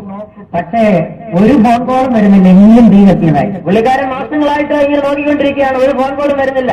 ദിവസവും ഇത് തന്നെ ചെയ്യുക. ദിവസം ഇത് തന്നെ ചെയ്യുക. വണ്ടിയെ കയറുന്നു, റേഡിയേറ്റർ വെള്ളം ഒഴിക്കുന്നു, ഓയിൽ നോക്കുന്നു, ഡീസൽ ഒഴിക്കുന്നു, എല്ലാം വണ്ടിയിൽ കയറി ഓയിൽ നോക്കുന്നു, റേഡിയേറ്ററിൽ വെള്ളം ഒഴിക്കുന്നു, എല്ലാം ചെയ്യുന്നുണ്ട്. ദൈവത്തിന് ദൈവത്തിന് സ്തോത്രം. വൈകുന്നേരം അവിടെ ഇരുന്നേക്കും വീട്ടിൽ പോകും. വൈകുന്നേരം വരെ അവിടെ ഇരുന്നിട്ട് വീട്ടിൽ പോകും. മാസങ്ങളിങ്ങനെ തുറന്നുകൊണ്ട് മാസങ്ങൾ ഇങ്ങനെ തുറന്നുകൊണ്ടേയിരുന്നു. അദ്ദേഹത്തിന്റെ ഹൃദയത്തിലൊരു ചിന്തയുണ്ടായി. അദ്ദേഹത്തിന്റെ ഹൃദയത്തിൽ ഒരു ചിന്തയുണ്ടായി. ഞാൻ ഈ വൃഥാ പ്രയത്നം, ഈ വെറുതെയുള്ള വേല എന്തിനാ ചെയ്യുന്നത്? ഞാൻ ഈ വെറുതെയുള്ള വേല എന്തിനാണ് ചെയ്യുന്നത്? എത്ര മാസങ്ങളായിട്ട് ഇത് തുടർന്നുകൊണ്ടിരിക്കുക, എത്ര മാസങ്ങളായിട്ട് ഇത് തുറന്നുകൊണ്ടിരിക്കുക. ഒരിടത്തും തീ കത്തുന്നില്ല, എനിക്ക് പോകേണ്ട ആവശ്യവും വരുന്നത്. ഒരിടത്തും തീ എത്തുന്നില്ല, എനിക്ക് പോകേണ്ടതായ ആവശ്യമില്ല. ഒരു ദിവസം താൻ വിചാരിച്ചു ഇന്നെന്തായാലും വണ്ടി ഒന്നും നോക്കുന്നില്ല. ഒരു ദിവസം താൻ ചിന്തിച്ച് ഇന്ന് വണ്ടിയൊന്നും നോക്കുന്നില്ല. കുഴപ്പമൊന്നും കാണുകയല്ല, ശരിയായിരിക്കും. കുഴപ്പമൊന്നും കാണുന്നില്ല, ശരിയായിരിക്കാം. ദൈവത്തിന് സ്തോത്രം. അന്ന് താൻ വാഹനം ശ്രദ്ധിച്ചില്ല, അന്ന് താൻ വാഹനം ശ്രദ്ധിച്ചില്ല. ഡീസലുണ്ടോ നോക്കിയില്ല, ഡീസൽ ഉണ്ടോ നോക്കിയില്ല, ഓയിൽ ലെവൽ ശരിയാണോ നോക്കിയില്ല, ഓയിൽ ലെവൽ ശരിയാണോ നോക്കിയില്ല, സ്റ്റാർട്ടിംഗ് കണ്ടീഷനാണോ നോക്കിയില്ല, സ്റ്റാർട്ടിംഗ് കണ്ടീഷനാണോ നോക്കിയില്ല. ദൈവത്തിന് സ്തോത്രം. പുള്ളി വിചാരിച്ചു ശരിയായിരിക്കും, പുള്ളി വിചാരിച്ച് ശരിയായിരിക്കാം. ഇന്ന് നമ്മൾ പലരും പറയുന്നു ശരിയായിരിക്കും, എല്ലാം ശരിയായിരിക്കും, കർത്താവ് വന്നാൽ മതി, ഞാൻ പോകാൻ റെഡിയാ. ഇന്ന് പലരും പറയുന്നത് പോലെ എല്ലാം ശരിയാണ്, കർത്താവ് വന്നാൽ പോകാൻ ശരിയാണ്. ദൈവത്തിന് സ്തോത്രം. ഒന്നാം ദിവസം വൈകുന്നത് വരെ അവിടെ ഇരുന്നു. ഒന്നാം ദിവസം വൈകുന്നേരം വരെ ഇരുന്നു. എന്നും തീ പിടിച്ചില്ല, ഫോണും വന്നു. എങ്ങും തീ പിടിച്ചില്ല, ഫോണും വന്നില്ല. വളരെ ആശ്വാസം, വളരെ ആശ്വാസം. പിറ്റേ ദിവസവും വന്നു. പിറ്റേ ദിവസം വന്നു. അപ്പൊ ഇന്നലെ എല്ലാം തീ പിടുത്തമുണ്ടായില്ലല്ലോ, ഇന്നും ഒന്നും ഉണ്ടാകാൻ പോകും. ഇന്നലെ എങ്ങും തീ പിടുത്തം ഉണ്ടാവില്ലല്ലോ, ഇന്നും ഉണ്ടാകത്തില്ല. ദൈവത്തിന് സ്തോത്രം. അന്നും താൻ തന്റെ വാഹനത്തെ ശ്രദ്ധിച്ചില്ല, അന്നും താൻ തന്റെ വാഹനത്തെ ശ്രദ്ധിച്ചില്ല. രണ്ടാം ദിവസവും അങ്ങനെ തള്ളി, രണ്ടാം ദിവസവും അങ്ങനെ തള്ളി, മൂന്നാം ദിവസവും അങ്ങനെ തള്ളി, മൂന്നാം ദിവസവും അങ്ങനെ തള്ളി. ഒരാഴ്ച തള്ളി, ഒരാഴ്ച തള്ളി, രണ്ടാഴ്ചയായി, മൂന്നാഴ്ചയായി, ഒരു മാസമായി, ടാങ്കിൽ ഡീസൽ വറ്റി തുടങ്ങി, ടാങ്കിൽ ഡീസൽ എഞ്ചിനകത്ത് ഓയിൽ കുറഞ്ഞു തുടങ്ങി, എഞ്ചിനകത്ത് ഓയിൽ ബാറ്ററിയുടെ ചാർജ് കുറഞ്ഞു തുടങ്ങി, ബാറ്ററിയുടെ ചാർജ് കുറഞ്ഞു തുടങ്ങി. ഈ ഡ്രൈവർ ഉദാസീനമായി ഇങ്ങനെ നടന്നു നീങ്ങി തുടങ്ങി. ഈ ഡ്രൈവർ ഉദാസീനമായിട്ട് നടന്നു നീങ്ങി. ഒരു മാസമായി, 2 മാസമായി, ഒരു മാസമായി, 2 മാസമായി. വണ്ടി നിർമ്മിക്കാൻ തുടങ്ങി. അപ്രതീക്ഷിതമായ ഒരു ഫോൺ കോൾ ഇന്നടുത്ത് തീ പിടിച്ചിരിക്കുന്നു. അപ്രതീക്ഷിതമായിട്ട് ഒരു ഫോൺ കോൾ ഇന്നെടുത്ത് തീ പിടിച്ചിരിക്കുന്നു. വിളിച്ചു പറയാൻ ഉടൻ വണ്ടിയുമായി പോയി പോവുക. ഹെഡ്ക്വാർട്ടേഴ്സിൽ നിന്ന് വിളിച്ചു പറയുകയാണ് ഉടൻ വണ്ടിയുമായി പോവുക. ഡ്രൈവർ ചാവിയുമായിട്ട് ഓടിക്കയറി വണ്ടിയിലോട്ട്. വണ്ടിയിലേക്ക് ഡ്രൈവർ ചാവിയുമായിട്ട് ഓടിക്കയറി. തീ അങ്ങോട്ടിട്ട് തിരിച്ചു, തീ അങ്ങോട്ടിട്ട് തിരിച്ചു. ഇരിക്കുന്നതല്ലാതെ വണ്ടി സ്റ്റാർട്ടാകുന്നത്, ഇങ്ങനെ മൂന്നുമല്ലാതെ വണ്ടി സ്റ്റാർട്ട് ചെയ്യുന്നില്ല. ദൈവത്തിന് സ്തോത്രം. ഇന്ന് പല വിശ്വാസികളുടെയും കണ്ടീഷൻ ഇതാണ്. ഇന്ന് പല വിശ്വാസികളുടെയും കണ്ടീഷൻ ഇതുപോലെയാണ്. ഡീസൽ നോക്കിയിട്ട് നാളുകൾ പലത് കഴിഞ്ഞു, ഡീസൽ നോക്കിയിട്ട് നാളുകൾ പലത് കഴിഞ്ഞു, എഞ്ചിൻ കണ്ടീഷൻ നോക്കിയിട്ട് നാല് പലത് കഴിഞ്ഞു, എഞ്ചിൻ കണ്ടീഷൻ നോക്കിയിട്ട് നാളുകൾ പലത് കഴിഞ്ഞു, ബാറ്ററിയുടെ ചാർജ് കുറഞ്ഞു വരുന്നു, ബാറ്ററിയുടെ ചാർജ് കുറഞ്ഞു വരികയാണ്. മുമ്പായിരുന്നെങ്കിൽ കിക്ക് ചെയ്താൽ ഉടൻ സ്റ്റാർട്ടാകുമായിരുന്നു. മുമ്പായിരുന്നെങ്കിൽ കിക്ക് ചെയ്താൽ ഉടൻ ചുറ്റം തിരിച്ചാൽ മതി, ഉടൻ സ്റ്റാർട്ട് ചെയ്യുമായിരുന്നു. ചുറ്റൊന്ന് തിരിച്ചാൽ ഉടൻ സ്റ്റാർട്ട് ചെയ്യുമായിരുന്നു. ഇന്ന് 9 പാട്ട് പാടിയിട്ട് അനങ്ങണമല്ലോ, ഇന്ന് 9 പാട്ട് പാടിയിട്ട് ചില അനങ്ങണമല്ലോ. എന്ന് പറഞ്ഞാൽ ബാറ്ററി കണ്ടീഷൻ ഡൗൺ ആയി, എന്ന് പറഞ്ഞാൽ ബാറ്ററി കണ്ടീഷൻ ഡൗൺ ആയെന്നോ. ദൈവത്തിന് ദൈവത്തിന് ഞാൻ എത്ര നാളുകൊണ്ട് കേൾക്കുന്ന കർത്താവ് വരുന്നു, ഞാൻ എത്ര നാളുകൊണ്ട് കേൾക്കുന്നു കർത്താവ് വരുന്നു. കണ്ടീഷൻ ഇങ്ങനൊന്നും അല്ലായിരുന്നു. മുമ്പ് കണ്ടീഷൻ ഇങ്ങനെ ആയിരുന്നില്ല. ആരാധന തിരിച്ചു വരുമ്പോൾ ഹോളിലേക്ക് കയറുമ്പോൾ തന്നെ ആത്മനിറവിലായിരുന്നു. നിറവിൽ ആരാധനയ്ക്ക് വരുമ്പോൾ ഹോളിലേക്ക് കടക്കുമ്പോൾ തന്നെ ആത്മനിറവിലായിരുന്നു. അന്യഭാഷ പറഞ്ഞുകൊണ്ടാണ് ഹോളിലേക്ക് കയറിയിരുന്നത്. അന്യഭാഷ പറഞ്ഞുകൊണ്ടാണ് ഹോളിലേക്ക് കയറിയിരുന്നത്. ദൈവത്തിന് സ്തോത്രം. ഇപ്പൊ 9 പാട്ട് പാടിയിട്ട് ചലനമില്ല. ഇപ്പോൾ 9 പാട്ട് പാടിയിട്ടും ചലനമില്ല. റമ്മടിച്ച് തോല് പൊട്ടിയിട്ടും ചലനമില്ല. റമ്മടിച്ച് തോല് പൊട്ടിയിട്ടും ചലനമില്ല. വണ്ടി കണ്ടീഷനാക്കിക്കൊള്ളണം, ഇല്ലെങ്കിൽ നഷ്ടപ്പെട്ടു പോകും നിങ്ങൾ. വണ്ടി കണ്ടീഷനാക്കിക്കൊള്ളണം, അല്ലെങ്കിൽ നഷ്ടപ്പെട്ടു പോകും. യേശു വരാറായി. യേശു വരാറായി. കാവലത്വം മുഴങ്ങാറായി. അവന്റെ കാവലത്വം മുഴങ്ങാറായി. അപ്രതീക്ഷിതമായ ഒരു നാളിൽ മുന്നറിയിപ്പുണ്ടാകും. അപ്രതീക്ഷിതമായ ഒരു നാളിൽ ഒരു മുന്നറിയിപ്പുണ്ടാകും. കാവളത്തിന്റെ ശബ്ദം, കാവളത്തിന്റെ ശബ്ദം. ദൈവത്തിന് സ്തോത്രം. ദൈവത്തിന് സ്തോത്രം. യേശു വരാറായി. യേശു വരാറായി. ദൈവമക്കൾ എല്ലാവരും ഉണരേണ്ടുന്ന കാലയളവാണ്. ദൈവമക്കൾ ഉണരേണ്ട കാലയളവ്. ദൈവത്തിന് സ്തോത്രം. ദൈവത്തിന് സ്തോത്രം. ഒരു അഭിഷേകത്തെ പുതുപ്പിക്കണം. നിങ്ങളുടെ അഭിഷേകത്തെ വിളിയെയും തിരഞ്ഞെടുപ്പിനെ ഉറപ്പാക്കണം. വിളിയെയും തിരഞ്ഞെടുപ്പിനെ ജീവിതത്തെ പരിശുദ്ധപ്പെടുത്തിക്കൊള്ളണം. ജീവിതത്തെ പരിശുദ്ധപ്പെടുത്തിക്കൊള്ളുക. അറിഞ്ഞുകൂടാ. പാവം ധരിക്കുന്നത് എപ്പോഴെന്നോ അറിഞ്ഞുകൂടാ. ഭാരവും മുറുകപ്പറ്റുന്ന പാപവും വിട്ടുകൊണ്ട് ഓട്ടമോടുവീൻ. സകല ഭാരവും മുറുകപ്പറ്റുന്ന പാവവും വിട്ടുകൊണ്ട് ഓട്ടം ഓടുകയും. ദൈവത്തിന് സ്തോത്രം. അനാവശ്യമായ ഭാരങ്ങളൊന്നും ശരീരത്തിൽ ചുമരിലേക്കാതെ, അനാവശ്യമായ ഭാരമൊന്നും ശരീരത്തിൽ ഏൽക്കാതെ, ചുമലിലേൽക്കാതെ ഇതെല്ലാം ചുമന്നുകൊണ്ട് മുകളിലോട്ട് പോകാൻ സാധ്യമല്ല. ഇതെല്ലാം ചുമന്നുകൊണ്ട് മുകളിലേക്ക് പോകുവാൻ കഴിയുകയില്ല. ദൈവത്തിന് സ്തോത്രം. ദൈവത്തിന് സ്തോത്രം. ആവശ്യമില്ലാത്തതൊക്കെ പുറത്ത് കളയാം. ആവശ്യമില്ലാത്തതൊക്കെയും പുറത്തു ഈ കളയുക. യാത്ര സുഗമമാകുക.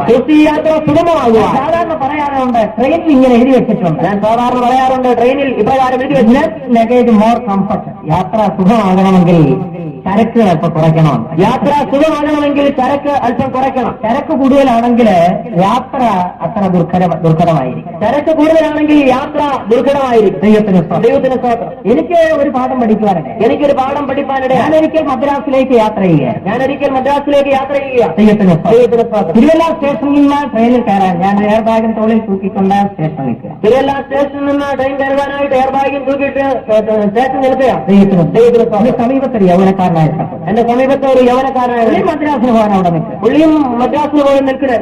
7-8 പെട്ടിയും എല്ലാം ചുറ്റുപാടുകളും ഉണ്ട്. 7-8 വെട്ടിയും ചുറ്റുപാടുകളൊക്കെ ഉണ്ട്. ദൈവത്തിന് സ്തോത്രം. ദൈവത്തിന് സ്വാതന്ത്ര്യം. അങ്ങനെ ഇരിക്കുമ്പോൾ ഇതാ ട്രെയിൻ വന്നു. അങ്ങനെ ഇരിക്കുമ്പോൾ ട്രെയിൻ വന്നു. ഞാൻ എന്റെ എയർ ബാഗും തോളിൽ തൂക്കിയിട്ട് ഞാൻ എന്റെ എയർ ബാഗും തോളിൽ തൂക്കിയിട്ട് ട്രെയിനിൽ കയറി. പുള്ളി ഈ ട്രെയിനിന്റെ ശബ്ദം കേട്ടപ്പോഴേ രണ്ട് കയ്യിൽ തൂക്കി, 2 തോളയിലിട്ട്, 2 കക്ഷത്ത് വെച്ച് ഇങ്ങനെ നിൽക്കുക. പിന്നെ 2 ബാക്കി കിടക്കും.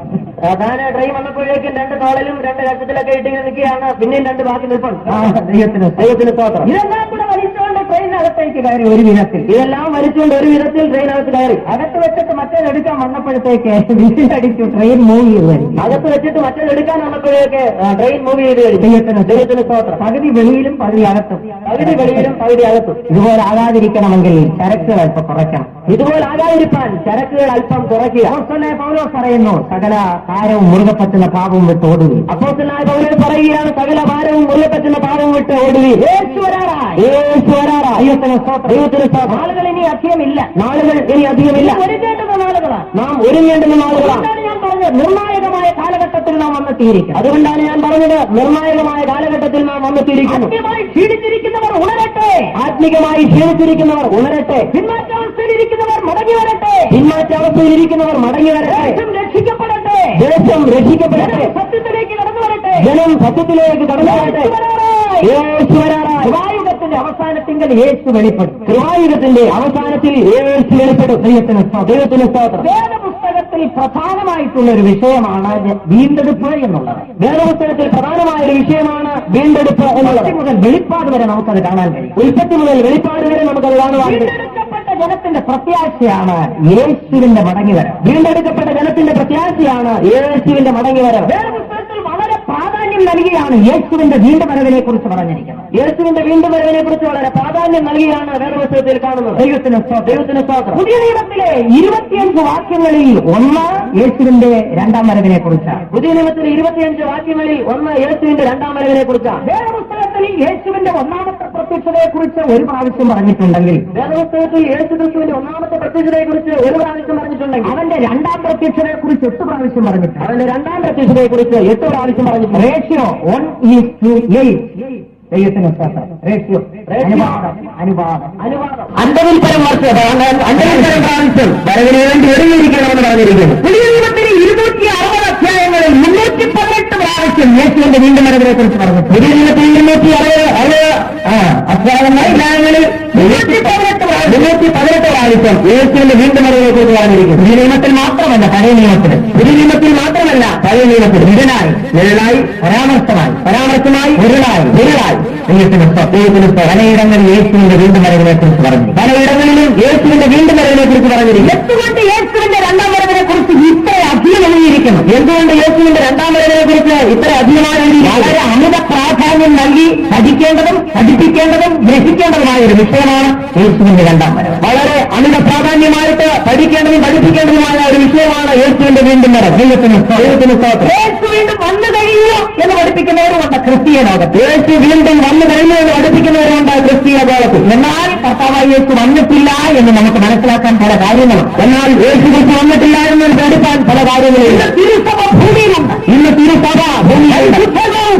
പരിശുദ്ധാത്മാവ് ഭൂമിയിലുണ്ട്. അതുകൊണ്ട് യേശു വന്നിട്ടില്ല എന്ന് മനസ്സിലാക്കാം. ദൈവത്തിന് സ്തോത്രം. ഒരു ചോദ്യം, യേശു വീണ്ടും വരുമോ? ഒരു ചോദ്യമുണ്ട്, യേശു വീണ്ടും വരുമോ? യേശു വീണ്ടും വരുമെന്ന് എങ്ങനെ വിശ്വസിക്കാം? അതിനെന്താണ് തെളിവ്? അനേക വർഷങ്ങളായി നാം കാത്തിരിക്കുകയല്ലേ? ഒരുപക്ഷെ അവൻ വരാതിരിക്കുമോ? അവന്റെ വരവിന് സമയങ്ങളുണ്ടോ? ദൈവത്തിന് സ്തോത്രം. യേശുവിന്റെ വീണ്ടും വരവിനെ വിശ്വസിക്കുവാനുള്ള തെളിവുകൾ, ദൈവത്തിന് സ്തോത്രം. യേശുവിന്റെ ഒന്നാമത്തെ പ്രത്യക്ഷത അല്ലെങ്കിൽ ഈ ശരീരത്തിലുള്ള പ്രത്യക്ഷത, യേശു ക്രിസ്തുവിന്റെ ഒന്നാമത്തെ പ്രത്യക്ഷത, ശരീരത്തിലുള്ളതായ പ്രത്യക്ഷത, അത് തിരുവഴുത്തുകളിൽ പ്രകാരമായി യേശുവിന്റെ സകല കാര്യങ്ങളും ദൈവവചനത്തിന്റെ നിവൃത്തിയാണ്, പൂർത്തീകരണമാണ്. യേശുവിനുള്ളതായ സകല കാര്യങ്ങളും ദൈവവചനത്തിന്റെ നിവൃത്തിയായിരുന്നു. ദൈവത്തിന് സ്തോത്രം. യേശു ക്രിസ്തു ഭൂമിയിൽ ജനിക്കുന്നതിന് നൂറ്റാണ്ടുകൾക്ക് മുൻപാണ് പഴയ നിയമ തിരുവഴുത്തുകൾ എഴുതപ്പെട്ടത്. യേശു ക്രിസ്തു ഭൂമിയിൽ ജനിക്കുന്നതിന് നൂറ്റാണ്ടുകൾക്ക് മുമ്പായിരുന്നു പഴയ നിയമത്തിലുള്ളതായ തിരുവഴുത്തുകൾ രേഖപ്പെടുത്തി. ആ തിരുവഴുത്തുകളിലെല്ലാം യേശുവിനെ കുറിച്ച് പരാമർശിക്കണം. നൂറ്റാണ്ടുകൾക്ക് മുൻപ് രേഖപ്പെടുത്തപ്പെട്ടത് യേശു ക്രിസ്തുവിന്റെ ജീവിതത്തിൽ അക്ഷരാർത്ഥത്തിൽ നിറവേറി. നൂറ്റാണ്ടുകൾക്ക് മുമ്പ് രേഖപ്പെടുത്തപ്പെട്ടുള്ളതെല്ലാം യേശുവിന്റെ ജീവിതത്തിൽ അക്ഷരം പ്രതി നിറവേറി. ദൈവത്തിന് സ്തോത്രം. അങ്ങനെയാണെങ്കിൽ യേശുവിന്റെ വീണ്ടും വരവിനെ സംബന്ധിച്ചുള്ള പ്രവചനങ്ങളും നിവർത്തിയാണ്. അങ്ങനെയെങ്കിൽ യേശുവിന്റെ വീണ്ടും വരവിനെ കുറിച്ചുള്ളതായ പ്രവചനവും അക്ഷരാർത്ഥത്തിൽ നിറവേറും. യേശു ക്രിസ്തുവിന്റെ ശരീരത്തിലുള്ള പ്രത്യക്ഷതയെക്കുറിച്ച് വേദപുസ്തകത്തിലുള്ള ചില പ്രവചനങ്ങളും അതിന്റെ നിവൃത്തിയെയും കുറിച്ച് പറയുവാൻ താല്പര്യപ്പെടും. വേദപുസ്തകത്തിലുള്ളതായ പ്രവചനങ്ങളും അതിന്റെ നിവൃത്തിയെയും കുറിച്ച് പറയുവാൻ താല്പര്യപ്പെടും. ദൈവത്തിന് സ്തോത്രം. അതിൽ നിന്ന് നമുക്ക് മനസ്സിലാക്കാം യേശു വീണ്ടും വരും. യേശു ക്രിസ്തു ജനിക്കുന്നതിന് മുൻപ് 500 വർഷങ്ങൾക്ക് മുൻപ് അവൻ എവിടെ ജനിക്കുമെന്ന് വേദപുസ്തകത്തിൽ പറഞ്ഞു. യേശു ക്രിസ്തു ജനിക്കുന്നതിന് 500 വർഷങ്ങൾക്ക് മുമ്പ് അവൻ എവിടെ ജനിക്കുമെന്ന് പറഞ്ഞിരുന്നു. ദൈവത്തിന് സ്തോത്രം. അവന്റെ ജനനസ്ഥലം ബേത്ലഹേമിലാണ്. മീഖ എന്നുള്ള പ്രവാചകൻ അതിനെക്കുറിച്ച് പ്രവചിച്ചു. മീഖ പ്രവാചകൻ അത് പ്രവചിച്ചിരുന്നു. മീഖ പ്രവചനം 5-ാം അധ്യായം 2-ാം വാക്യം. മീഖ പ്രവചനം 5-ന്റെ 2-ാം വാക്യം. യേശുവിന്റെ ജനനം ബേത്ലഹേമിലായിരിക്കും.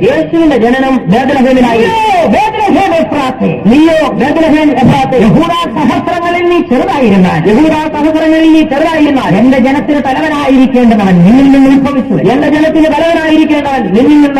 ക്രിസ്തുവിന് മുൻപ് 710 വർഷങ്ങൾക്ക് മുൻപുണ്ടായ പ്രവചനമാണ്. ക്രിസ്തുവിന് 710 വർഷങ്ങൾക്ക് മുമ്പുണ്ടായ 710 മീഖ എന്നുള്ള പ്രവാചകൻ പ്രവചിക്കും. BC 710 മീഖ പ്രവാചകൻ പ്രവചിച്ചു. യേശു ബേത്ലഹേമിൽ പിറക്കുമെന്ന്. അത് നിവൃത്തിയായി മത്തായി 2:1 വായിക്കണം. അത് മത്തായി 2:1 നിവൃത്തിയായതായി നാം വായിക്കും. 710 വർഷങ്ങൾക്ക് മുൻപ് പ്രവചിച്ചതുപോലെ യേശു ബേത്ലഹേമിൽ തന്നെ വളർന്നു. 710 വർഷങ്ങൾക്ക് മുമ്പ് പ്രവചിച്ചതുപോലെ തന്നെ യേശു ബേത്ലഹേമിൽ പിറന്നു. യേശു എപ്പോൾ ജനിക്കുമെന്ന ഒരു കാലഘട്ടത്തെ കുറിച്ചും വേദപുസ്തകത്തിൽ പഴയ നിയമത്തിൽ പറയുന്നുണ്ട്. യേശു എപ്പോൾ ജനിക്കുമെന്ന കാലഘട്ടത്തെ കുറിച്ച് പഴയ നിയമത്തിൽ വേദപുസ്തകത്തിൽ പറഞ്ഞിരിക്കുക. ഇസ്രായേൽ ജനം ഒരു മശിഹായ്ക്ക് വേണ്ടി കാത്തിരിക്കുകയാണ്. അവരിങ്ങനെ ആകാംക്ഷയോട് നോക്കുക, ഈ മശിഹ എപ്പോഴാണ് വരുന്നത്? അവരിങ്ങനെ കാത്തിരിക്കുകയാണ്, ഈ മശിഹ എപ്പോഴാണ് വരുന്നത്? ഈ മശിഹ വെളിപ്പെടുന്ന കാലഘട്ടത്തെ കുറിച്ച് ദാനിയേൽ പ്രവചനത്തിൽ വായിക്കും. ദാനിയേൽ പ്രവചനം 9-ാം അധ്യായത്തിന്. BC 538 പ്രവചനമാണ്. BC 538 പ്രവചനമാണ്. ദാനിയേൽ പ്രവാചകൻ ഇസ്രായേൽ ജനത്തിന്റെ ഉദ്ധാരണത്തിന് വേണ്ടി പ്രാർത്ഥിച്ചുകൊണ്ടിരിക്കുക. 9-ന്റെ 25-ാം വാക്യം. ദൈവത്തിന്റെ ദൂതൻ ദാനിയേലിനോട് സംസാരിക്കും. നീ ഗ്രഹിച്ചുകൊള്ളേണ്ടതെന്നാൽ യെരൂശലേമിനെ യഥാസ്ഥാനപ്പെടുത്തി യഥാസ്ഥാനപ്പെടുത്തി പണിയുവാൻ കൽപ്പന പുറപ്പെടുന്ന നാൾ മുതൽ, യെരൂശലേമിനെ യഥാസ്ഥാനപ്പെടുത്തി പണിവാൻ കൽപ്പന പുറപ്പെടുന്ന നാൾ മുതൽ അഭിഷക്തനായ പ്രഭു വരെ 7 ആഴ്ചവട്ടവും 62 ആഴ്ചവട്ടവും, അഭിഷക്തനായ പ്രഭു വരെ 7 ആഴ്ചവട്ടവും 62 ആഴ്ചവട്ടവും. ദൈവത്തിന് സ്തോത്രം. ദൈവത്തിന് സ്തോത്രം. മലയാളത്തിൽ അല്പ വ്യത്യാസമുണ്ട്, ഇംഗ്ലീഷിൽ വ്യക്തമാണ്. മലയാളത്തിൽ അല്പ വ്യത്യാസമുണ്ട്, ഇംഗ്ലീഷിൽ അത് വ്യക്തമാണ്. 7 ആഴ്ചവട്ടവും 62 ആഴ്ചവട്ടവും എന്ന് വ്യക്തമായി പറഞ്ഞു. 7 ആഴ്ചവട്ടവും 62 ആഴ്ചവട്ടവും എന്ന് വ്യക്തമായി പറഞ്ഞു. യെരൂശലേം ദേവാലയം പുതുക്കി പണിയുവാൻ കൽപ്പന പുറപ്പെടുന്നത് മുതൽ, യെരൂശലേം ദേവാലയം പുതുക്കി പണിവാൻ കൽപ്പന പുറപ്പെടുന്നത് മുതൽ 69 ആഴ്ചവട്ടം തികയുമ്പോൾ മശിഹ വെളിപ്പെടണം. 69 ആഴ്ചവട്ടം തികയുമ്പോൾ മശിഹ വെളിപ്പെടണം. ദൈവത്തിന് സ്തോത്രം. അങ്ങനെ ഒരു കാലഘട്ടത്തെ കുറിച്ച് ദാനിയേൽ പ്രവാചകനെ വെളിപ്പെടുത്തിക്കൊടുത്തു. അങ്ങനെ ഒരു കാലഘട്ടത്തെ കുറിച്ച് ദാനിയേൽ പ്രവാചകനെ വെളിപ്പെടുത്തി കൊടുത്തു. അക്ഷരാർത്ഥത്തിൽ അതുപോലെ തന്നെ നിറവേറി. അക്ഷരാർത്ഥത്തിൽ അതുപോലെ തന്നെ നിറവേറി. യെരൂശലേമിനെ പുതുക്കി പണിയുവാൻ കൽപ്പന പുറപ്പെട്ടത് 445 മാർച്ച് മാസം 14-ാം തീയതിയായി. BC 445 മാർച്ച് മാസം 14-ാം തീയതി. നെഹമ്യാവിന്റെ പുസ്തകം 2-ാം അധ്യായം 1 മുതൽ 18 വരെയുള്ള വാക്യങ്ങൾ അതിന്റെ പശ്ചാത്തലം കാണാം. നെഹമ്യാവ് 2-ന്റെ 1 മുതൽ 18 വരെയുള്ള ഭാഗത്ത് അതിന്റെ പശ്ചാത്തലം കാണാം. അർത്ഥശിഷ്ട രാജാവ് കൽപ്പന പുറപ്പെടുവിക്കും. അർത്ഥശിഷ്ട രാജാവ് കൽപ്പന പുറപ്പെടുവിക്കും. BC 445 മാർച്ച് മാസം 14-ാം തീയതി. BC 445 മാർച്ച് മാസം 14-ാം തീയതി. ആലയം പുതുക്കി പണിയുവാൻ കൽപ്പന പുറപ്പെടുന്ന നാൾ മുതൽ, ആലയം പുതുക്കി പണിയുവാൻ കൽപ്പന പുറപ്പെടുന്ന നാൾ മുതൽ 69 ആഴ്ചവട്ടം. 69 ആഴ്ചവട്ടം. ഇസ്രായേലിനെ സംബന്ധിച്ച് ഒരു ആഴ്ചവട്ടം എന്ന് പറയുന്നത് 7 വർഷമാണ്. ഇസ്രായേലിനെ സംബന്ധിച്ച് ഒരാഴ്ചവട്ടം എന്ന് പറയുന്നത് 7 വർഷം. അങ്ങനെയാണെങ്കിൽ 69 ആഴ്ചവട്ടം എന്ന് പറയുന്നത് 483 വർഷങ്ങളാണ്. അങ്ങനെയെങ്കിൽ 69 ആഴ്ചവട്ടം എന്ന് പറയുന്നത് 483 വർഷങ്ങളാണ്. ദൈവത്തിന് സ്തോത്രം. ദൈവത്തിന് സ്തോത്രം. BC 445 മാർച്ച് 14-ാം തീയതി ആലയം പുതുക്കി പണിയുവാൻ, യെരൂശലേം പുതുക്കി പണിയുവാൻ കൽപ്പന പുറപ്പെട്ടു. BC 445 March 14. BC 445 മാർച്ച് മാസം 14-ാം തീയതി. യെരൂശലേം പുതുക്കി പണിയുവാൻ അർത്ഥശിഷ്ട രാജാവ് കൽപ്പന കൊടുക്കും. യെരൂശലേം പുതുക്കി പണിയുവാനായിട്ട് അർത്ഥശിഷ്ട രാജാവ് കൽപ്പന പുറപ്പെടുവിച്ചു. അന്ന് മുതൽ 483 വർഷങ്ങൾ എണ്ണുമ്പോൾ അഭിഷക്തനായ മശിഹ വെളിപ്പെടാൻ. അന്ന് മുതൽ 483 വർഷം എണ്ണുമ്പോൾ അഭിഷിക്തനായ മശിഹ വെളിപ്പെടാൻ. പണ്ഡിതന്മാരുടെ അഭിപ്രായത്തിൽ ഈ വർഷം പൂർത്തിയാകുന്നത് AD 32 ഏപ്രിൽ 6-ാം തീയതിയാണ്. വേദോത്സവ പണ്ഡിതന്മാരുടെ അഭിപ്രായ പ്രകാരം ഈ വർഷം പൂർത്തീകരിക്കപ്പെടുന്നത് AD 32 ഏപ്രിൽ 6. AD 32 April 6. ദൈവത്തിന് ദൈവത്തിന് സ്തോത്രം. ഈ AD 32 ഏപ്രിൽ 6-ാം തീയതിയാണ് നമ്മുടെ കർത്താവ് കഴുതപ്പുറത്ത് കയറി യെരൂശലേമിലേക്ക് പോയത്. ഈ AD 32 ഏപ്രിൽ 6-നാണ് കർത്താവായ യേശു ക്രിസ്തു കഴുതപ്പുറത്ത് യെരൂശലേമിലേക്ക് പോകുന്നത്. ദൈവത്തിന് സ്തോത്രം. ദൈവത്തിന് സ്തോത്രം. അഭിഷക്തനായ പ്രഭു വെളിപ്പെടുന്ന കാലഘട്ടം. അഭിഷിക്തനായ പ്രഭു വെളിപ്പെടുന്ന കാലഘട്ടം. വേദപുസ്തകം എത്ര സത്യമാണ്. വേദപുസ്തകം എത്രയോ സത്യമാണ്. സത്യമാണ്. തിരുവഴുത്തിൽ എത്രയോ സത്യമാണ്. വള്ളിക്കോ പുള്ളിക്കോ ഭേദം വരികയില്ല. അതിന്റെ വള്ളിക്കോ പുള്ളിക്കോ മാറ്റം വരികയില്ല. അവൻ ജനിക്കേണ്ടുന്ന സമയത്തെക്കുറിച്ച് ജനിക്കുന്നതിന് 100 വർഷങ്ങൾക്ക് മുമ്പേ പറഞ്ഞിരിക്കുന്നു. അവൻ ജനിക്കേണ്ട സമയത്തെക്കുറിച്ച് ജനിക്കേണ്ടതിന് 100 വർഷങ്ങൾക്ക് മുമ്പേ, 100 വർഷങ്ങൾക്ക് മുമ്പേ BC 583-ലുണ്ടായ പ്രവചനം. BC 583-ലുണ്ടായ പ്രവചനം അക്ഷരാർത്ഥത്തിൽ നിറവേറിയിരിക്കുകയാണ്. അക്ഷരാർത്ഥത്തിൽ തന്നെ നിറവേറി. ദൈവത്തിന് സ്തോത്രം. മൂന്നാമതായിട്ട് യേശുവിന്റെ കന്യകാജനനത്തെക്കുറിച്ച്. മൂന്നാമതായി യേശുവിന്റെ കന്യകാജനനം. യെശയ്യാ പ്രവചനം 7:14 വായിക്കുന്നു. യെശയ്യാ പ്രവചനം 7:14 നാം വായിക്കുന്നു. കന്യക ഗർഭിണിയായ ഒരു മകനെ പ്രസവിക്കും. കന്യക ഗർഭിണിയായി ഒരു മകനെ പ്രസവിക്കും. ദൈവത്തിന് സ്തോത്രം. ദൈവത്തിന് അത് സ്തോത്രം. BC 740-ലുണ്ടായ പ്രവചനമാണ്. അത് BC 740-ലുണ്ടായ പ്രവചനമാണ്. യെശയ്യാ പ്രവാചകൻ പ്രവചിക്കുന്നു. യെശയ്യാ പ്രവാചകൻ പ്രവചിച്ചു. അക്ഷരാർത്ഥത്തിൽ അതുപോലെ തന്നെ നിറവേറി. എല്ലാ നിലവാരങ്ങൾക്കും വിപരീതമായി. എല്ലാ നിലവാരങ്ങൾക്കും വിപരീതമായി. ദൈവത്തിന് സ്തോത്രം. ദൈവത്തിന് സ്തോത്രം. യേശുവിന്റെ ജനനവും അപ്രകാരം. യേശുവിന്റെ ജനനവും അപ്രകാരമായിരുന്നു. കന്യക ഗർഭിണിയാകുമെന്ന് പറഞ്ഞാൽ വിശ്വസിക്കാൻ കഴിയുമായിരുന്നു. കന്യക ഗർഭിണിയാകുമെന്ന് പറഞ്ഞാൽ വിശ്വസിക്കാൻ കഴിയുകയില്ല. അത് പ്രകൃതി വിരുദ്ധമായ ഒരു സംഭവമാണ്. അത് പ്രകൃതി വിരുദ്ധമായ ഒരു സംഭവമാണ്. യേശുവിന്റെ ജനനം തന്നെ പ്രകൃതി അതീതമായിരുന്നു. യേശുവിന്റെ ജനനം തന്നെ പ്രകൃതിക്ക് അതീതമായിരുന്നു. ദൈവത്തിന് ദൈവത്തിന് സ്തോത്രം. യേശു പരിശുദ്ധാത്മാവിനാൽ മറിയയുടെ ഉദരത്തിൽ ഉരുവായി. യേശു പരിശുദ്ധാത്മാവിനാൽ മറിയയുടെ ഉദരത്തിൽ ഉരുവായി. ക്രിസ്തുവിന് മുൻപ് 740 വർഷങ്ങൾക്ക് മുൻപ് പ്രവചിച്ചത് അക്ഷരാർത്ഥത്തിൽ നിറവേറി. ക്രിസ്തുവിന് 740 വർഷങ്ങൾക്ക് മുമ്പ് പ്രവചിച്ച പ്രവചനം അക്ഷരാർത്ഥത്തിൽ നിറവേറി. ദൈവത്തിന് സ്തോത്രം. ദൈവത്തിന് സ്തോത്രം. യേശുവിന്റെ ജീവചരിത്രം എത്ര മനോഹരമാണ്. യേശുവിന്റെ ജീവചരിത്രം എത്രയോ മനോഹരമാണ്. പഠിക്കുന്നവർ നമുക്ക് അത്ഭുതം തോന്നും. ഇതൊക്കെ അത്ഭുത മനുഷ്യനാണ്. പഠിക്കുന്തോറും നമുക്ക് അത്ഭുതം തോന്നും. ഇതെത്രയോ അത്ഭുത മനുഷ്യനാണ്. യേശുവിനെ കുറിച്ച് പറയുന്നു അവൻ അത്ഭുത മന്ത്രി. യേശുവിനെ കുറിച്ച് പറയുന്നു അവൻ അത്ഭുത അത്ഭുത മനുഷ്യൻ തന്നെയായിരുന്നു. അവൻ ഒരു അത്ഭുത മനുഷ്യൻ തന്നെയായിരുന്നു. മന്ത്രി തന്നെയായിരുന്നു. അവൻ അത്ഭുത മന്ത്രി തന്നെയായിരുന്നു. ജീവിതം അത്ഭുതമായിരുന്നു. അവന്റെ ജീവിതം അത്ഭുതമായിരുന്നു. അത്ഭുതമായിരുന്നു. അവന്റെ ജനനം അത്ഭുതമായിരുന്നു. പ്രവൃത്തി അത്ഭുതമായിരുന്നു. അവന്റെ പ്രവൃത്തി അത്ഭുതമായിരുന്നു. മരണം അത്ഭുതമായിരുന്നു. അവന്റെ മരണം അത്ഭുതമായിരുന്നു. അത്ഭുതമായിരുന്നു. അവന്റെ ഉയർത്തെഴുന്നേൽപ്പ് അത്ഭുതമായിരുന്നു. അവന്റെ സ്വർഗാരോഹണം അത്ഭുതമായിരുന്നു. അത്ഭുതമന്ത്രി ദൈവത്തിന് സ്തോത്രം. കന്യകയിൽ അവൻ ജാതനായി. കന്യകയിൽ പിറക്കുമെന്ന് 740 വർഷത്തിന് മുമ്പേ പറഞ്ഞിരുന്നു. കന്യകയിൽ പിറക്കുമെന്ന് 740 വർഷങ്ങൾക്ക് മുമ്പ് പറഞ്ഞിരുന്നു. ദൈവത്തിന് സ്തോത്രം. തന്റെ ബാല്യപ്രായത്തിൽ കുറെ ശിശുക്കൾ കൊല്ലപ്പെടുവാനിടയായി. യേശുവിന്റെ ജനനസമയത്ത് വിദ്വാൻമാർ നക്ഷത്രം അടയാളമായി കണ്ടു. യേശുവിന്റെ ജനന സമയത്ത് വിദ്വാൻമാർ നക്ഷത്രം അടയാളമായി യഹൂദന്മാരുടെ രാജാവായി പിറന്നിരിക്കുന്നവൻ എവിടെയെന്ന് തേടി അവർ രാജകൊട്ടാരത്തിൽ ചെല്ലും. യഹൂദന്മാരുടെ രാജാവായി പിറന്നിരിക്കുന്നവർ എവിടെന്ന് തേടി അവർ രാജകൊട്ടാരത്തിൽ ചെല്ലും. ഹെരോദാവ് ഭയപ്പെട്ടടാ, എന്നെ കൂടാതെ ഒരു രാജാവ്. ഹെരോദാവ് ഭയപ്പെട്ടു, എന്നെ കൂടാതെ രാജാവോ. വലിയ സൂത്രക്കാരനായിരുന്നു പുള്ളി. അതുകൊണ്ടാണ് യേശു അവനെ വിളിച്ച കുറുക്കനെന്ന്. ഭയങ്കര സൂത്രമാണ്. അതുകൊണ്ടാണ് യേശു അവനെ വിളിച്ചത് കുറുക്കനെന്ന്. വളരെ സൂത്രക്കാരനാണ്. അവൻ വിദ്വാൻമാരോട് പറഞ്ഞു നിങ്ങൾ ആ ശിശുവിനെ കണ്ടിട്ട് എന്നെ ഒന്ന് വന്ന് അറിയിക്കണം, എനിക്ക് പോയി ഒന്ന് നമസ്കരിക്കാൻ. നിങ്ങൾ ആ ശിശുവിനെ കണ്ടിട്ട് എന്നെ ഒന്ന് അറിയിക്കണം, എനിക്കും നമസ്കരിക്കാനാണ്. ദൈവത്തിന് സ്തോത്രം. വിദ്വാൻമാർ പോയി ശിശുവിനെ കണ്ടു. പൊന്നമോരെ കുന്തിരിക്കെ കാഴ്ചവെച്ച് നമസ്കരിച്ചു.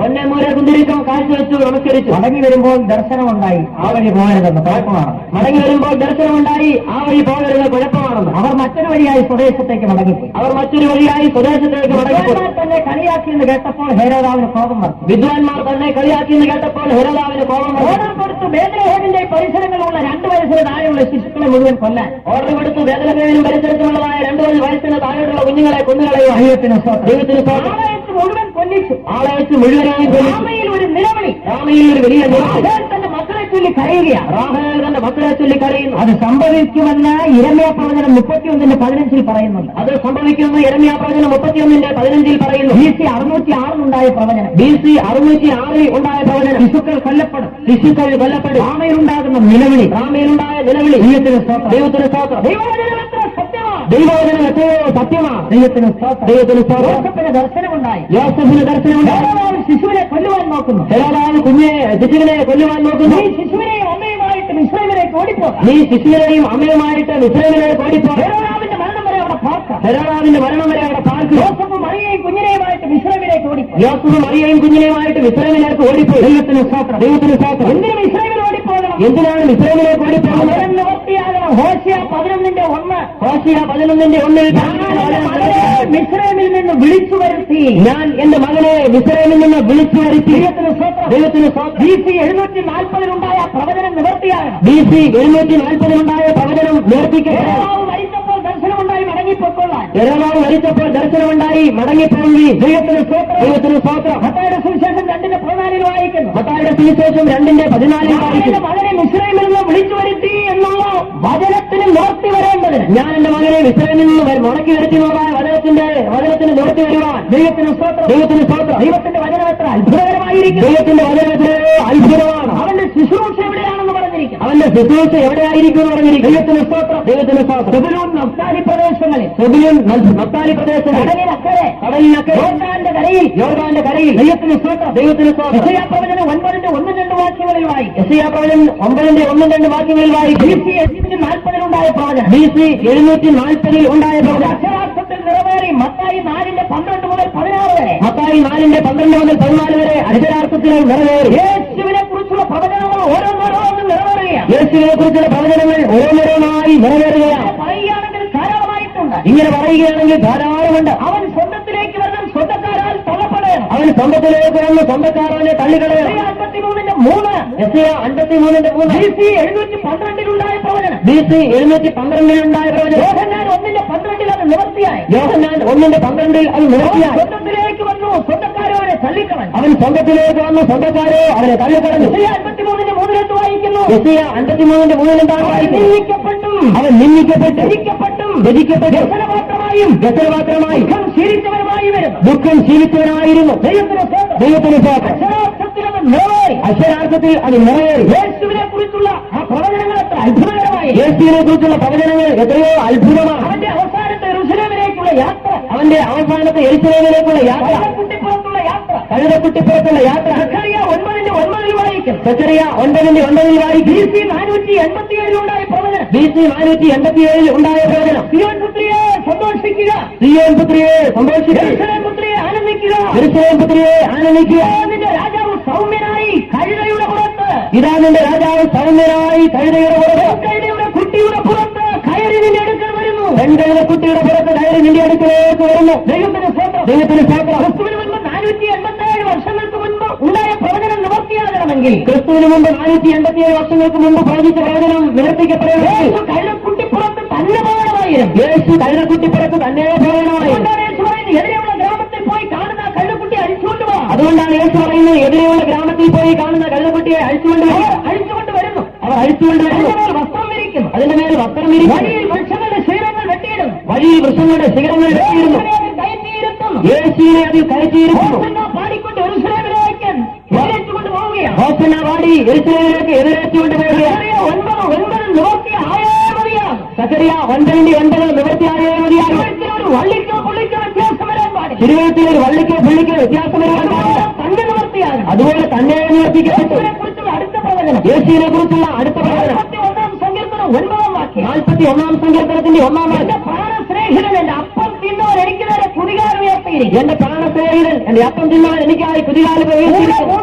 നടന്നവൻ ഒറ്റ കൊടുക്കുമെന്ന്, കൂടെ 3 ദിവസം നടന്നവർ ഒറ്റുകൊടുക്കുമെന്ന് ദൈവത്തിന് സ്തോത്രം. യൂദായെ കുറിച്ച് പറഞ്ഞിരിക്കുക. ഇത് യൂദയെ കുറിച്ച് പറഞ്ഞിരിക്കുക. 41 സങ്കീർത്തനം 9 വാക്യം നിവർത്തിയാകണമെങ്കിൽ യൂദ ഒറ്റിക്കൊടുക്കണം. 41ന്റെ 9 വാക്യം നിറവേറണമെങ്കിൽ യൂദ ഒറ്റുകൊടുക്കുക. BC 1023 ഉണ്ടായ പ്രവചനമാണ് യേശുവിനെ കുറിച്ചുള്ള പ്രവചനം. 1023 ഉണ്ടായ പ്രവചനം. സങ്കീർത്തനക്കാരനായ ദാവീദ് മുഖാന്തരം പ്രവചിക്കുക. സങ്കീർത്തനക്കാരനായ ദാവീദ് മുഖാന്തരം പ്രവചിക്കുക.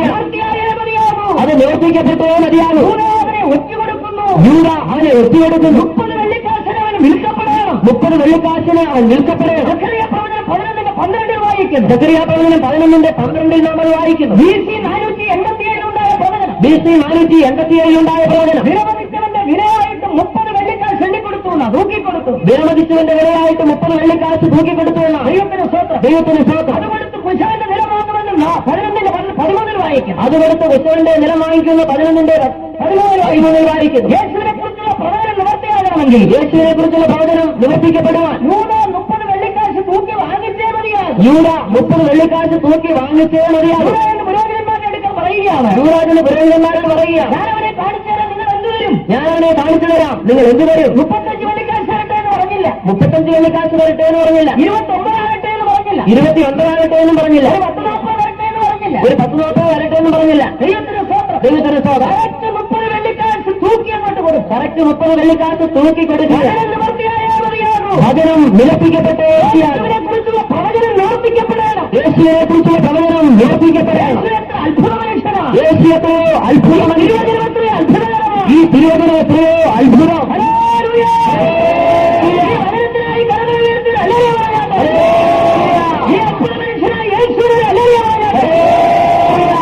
വചനം അതേപോലെ നിവർത്തിയായി വരും. വചനം അതുപോലെ നിവർത്തിയായി വരുന്നു. ദൈവത്തിന് സ്തോത്രം. ദൈവത്തിന് സ്തോത്രം. അവന്റെ കൈകാലുകൾ തുളയ്ക്കപ്പെടണമെന്ന് 22 സങ്കീർത്തനം 16 വാക്യത്തിൽ വായിക്കും. അവന്റെ കൈകാലുകൾ തുളയ്ക്കപ്പെടണമെന്ന് 22 സങ്കീർത്തനത്തിന്റെ 11 വായിക്കും. അന്ന് ക്രൂശിച്ചു കൊല്ലുക എന്നുള്ള ശിക്ഷാരീതി ഉണ്ടായിരുന്നില്ല. അന്ന് ക്രൂശിച്ച് കൊല്ലുക എന്നുള്ള ശിക്ഷാരീതി ഉണ്ടായിരുന്നില്ല. റോമൻ ഭരണം നിലവിൽ നിൽക്കുമ്പോഴാണ് അങ്ങനെയുള്ള ശിക്ഷാരീതി ഉണ്ടായത്. റോമൻ ഭരണം നിലവിലിരിക്കുമ്പോഴാണ് അങ്ങനെ ഒരു ശിക്ഷാ നിയമം വന്നത്. 100 വർഷം മാത്രമേ ഭൂമിയിൽ അങ്ങനെ ഒരു ശിക്ഷാരീതി ഉണ്ടായിരുന്നു. 100 വർഷം മാത്രമേ ഭൂമിയിൽ അങ്ങനെ ഒരു ശിക്ഷാ നിയമം ഉണ്ടായിരുന്നു. ദൈവത്തിന് സ്തോത്രം. ദൈവത്തിന് സ്തോത്രം. മനുഷ്യനെ കുരിശിൽ തറച്ച് കൊല്ലുക. മനുഷ്യനെ കുരിശിൽ തറച്ചു കൊല്ലുക. അങ്ങനെ ഒരു ശിക്ഷാരീതി വരുന്നതിന്, അങ്ങനെ ഒരു ശിക്ഷാരീതി വരുന്നതിന് എത്രയോ വർഷങ്ങൾക്ക് മുമ്പ് സങ്കീർത്തനക്കാരനായ ദാവീദ് യേശുവിനെ കുറിച്ച് പറയുന്നു. എത്രയോ വർഷങ്ങൾക്ക് മുമ്പ് സങ്കീർത്തനക്കാരനായ ദാവീദ് യേശുവിനെ കുറിച്ച് പറഞ്ഞു. അവന്റെ കൈകാലുകൾ തുളച്ചു. അവന്റെ കൈകാലുകൾ 22 സങ്കീർത്തനം 16 വാക്യം നിവർത്തിയാകണ്ടേ? 22 സങ്കീർത്തനത്തിന്റെ 16 വാക്യം നിവർത്തിക്കപ്പെടേണ്ടേ? അത് നിവർത്തിയാകണമെങ്കിൽ റോമൻ ഗവൺമെന്റ് ക്രൂശിച്ചു കൊല്ലുന്ന ശിക്ഷാരീതി കൊണ്ടുവരേണ്ടിയിരുന്നു. അത് നിവർത്തിക്കപ്പെടണമെങ്കിൽ റോമൻ ഗവൺമെന്റ്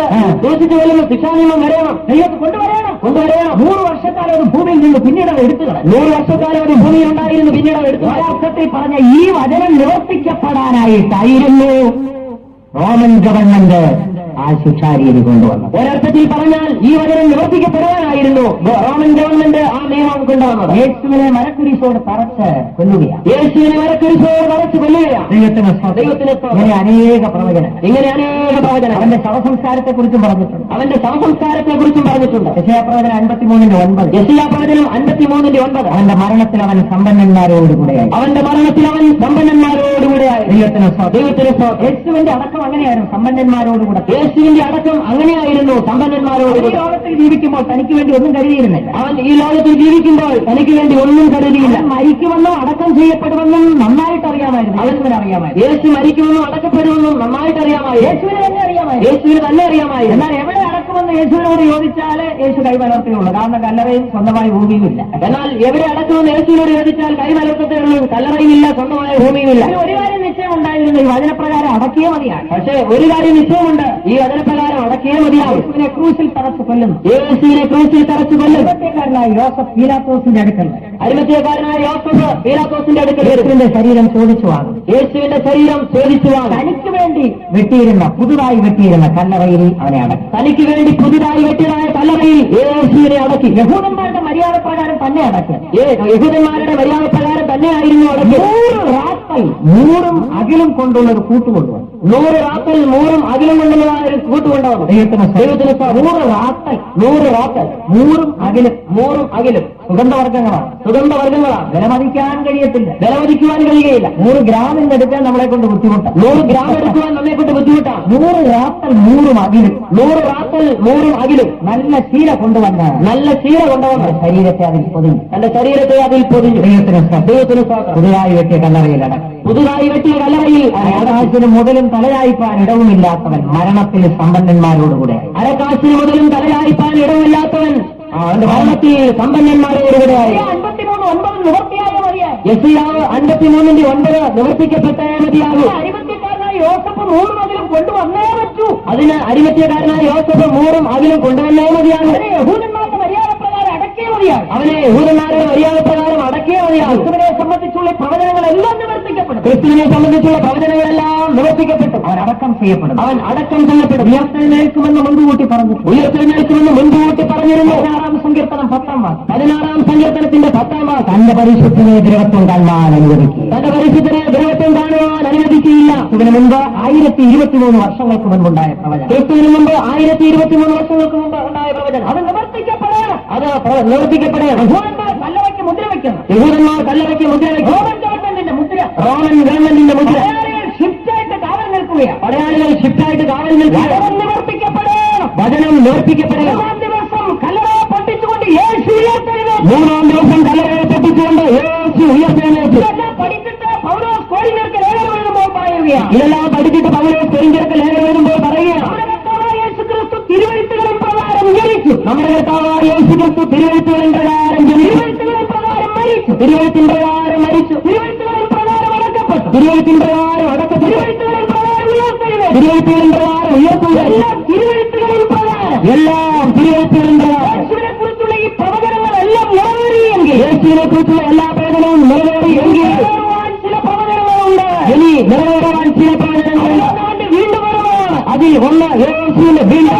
നമ്മുടെ കർത്താവ് ബലശാലിയായി വരുന്നു. ഇതാ നമ്മുടെ കർത്താവ് ബലശാലിയായി വരുന്നു. യെശയ്യാ പ്രവചനം 40-10. യെശയ്യാ പ്രവചനം 40-10. നമ്മുടെ കർത്താവ് ബലശാലിയായി വരുന്നു. നമ്മുടെ കർത്താവ് ബലശാലിയായി വരുന്നു. 102-ാം സങ്കീർത്തനം 15-ാം വാക്യം. 102-15 വാക്യം. യഹോവ സീയോനെ പണികയും തന്റെ മഹത്വത്തിൽ പ്രത്യക്ഷനാകുകയും ചെയ്യും. യഹോവ സീയോനെ പണികയും തന്റെ മഹത്വത്തിൽ പ്രത്യക്ഷപ്പെടുകയും ചെയ്യും. സക്കറിയ പ്രവചനം 8-ാം അധ്യായത്തിൽ വായിക്കുന്നു. സക്കറിയ പ്രവചനം 8-ാം അധ്യായത്തിൽ വായിക്കും. കർത്താവ് സിയോനിലേക്കും യെരൂശലേമിലേക്കും മടങ്ങി വരും. യഹോവയായ കർത്താവ് സീയോനിലേക്കും യെരൂശലേമിലേക്കും മടങ്ങി വരും. മടങ്ങിവരവിനെ കുറിച്ച് 100 പ്രവചനങ്ങൾ. അവന്റെ മടങ്ങിവരവിനെ കുറിച്ച് 100 പ്രവചനങ്ങൾ. യേശുവിനെ കുറിച്ചുള്ള ഈ പ്രവചനങ്ങൾ നിറവേറിയെങ്കിൽ, യേശുവിനെ കുറിച്ചുള്ള ഈ പ്രവചനങ്ങൾ നിറവേറിയെങ്കിൽ മടങ്ങിവരവിനെ കുറിച്ചുള്ള പ്രവചനങ്ങൾ അക്ഷരാർത്ഥത്തിൽ നിറവേറും. അവന്റെ മടങ്ങിവരവിനെ കുറിച്ചുള്ള പ്രവചനങ്ങളും അക്ഷരാർത്ഥത്തിൽ നിറവേറും. വിശ്വസിക്കാമോ ദൈവമക്കളെ? നിങ്ങൾക്ക് വിശ്വസിക്കാമോ?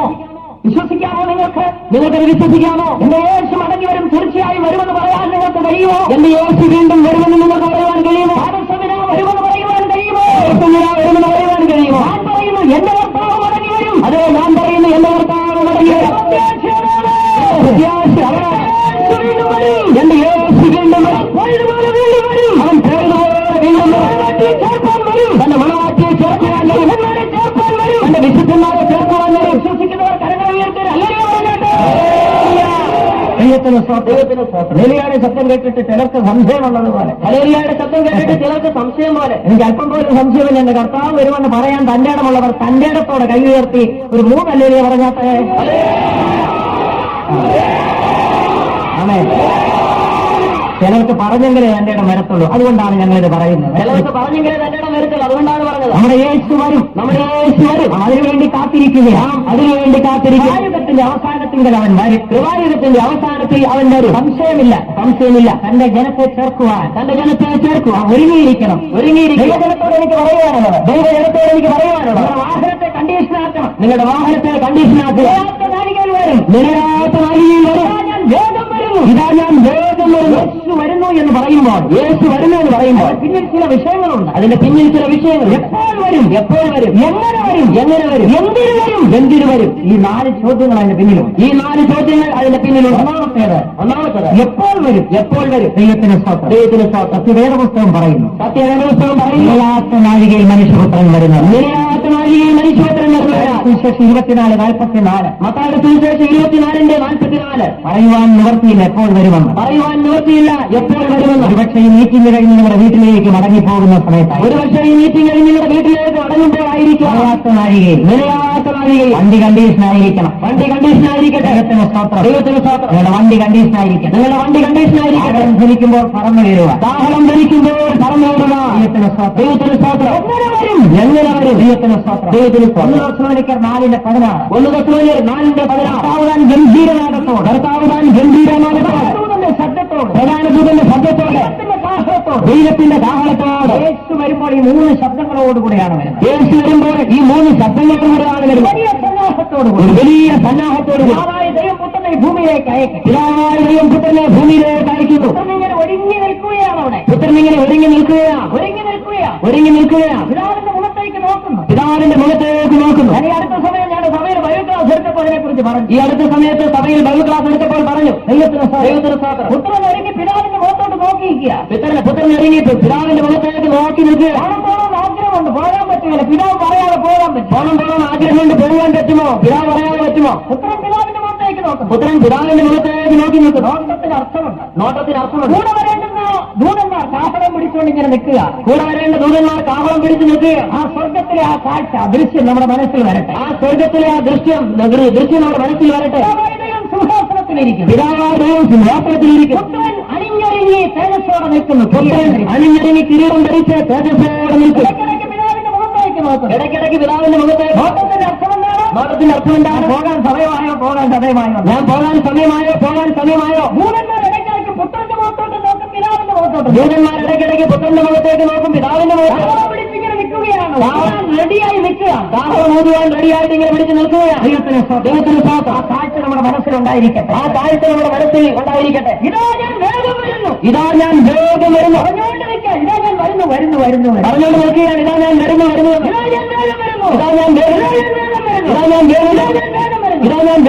ആരോടാ പറയുന്നത്? എല്ലാവരോടുമല്ല. എല്ലാവരോടുമല്ല. തന്റെ മണവാട്ടിയോട് കാന്തയോട്. ഇതാ ഞാൻ വേഗം വരുന്നു. പറയുകയാണ്, ഇതാ ഞാൻ വേഗം വരുന്നു. ഭൂമിയിൽ നിന്നൊരു ശബ്ദം. വേഗം പറയണമേ. അതെ, ആമേൻ കർത്താവായ യേശുവേ വേഗം പറയണമേ. പറയുന്നത് ആരാണ്?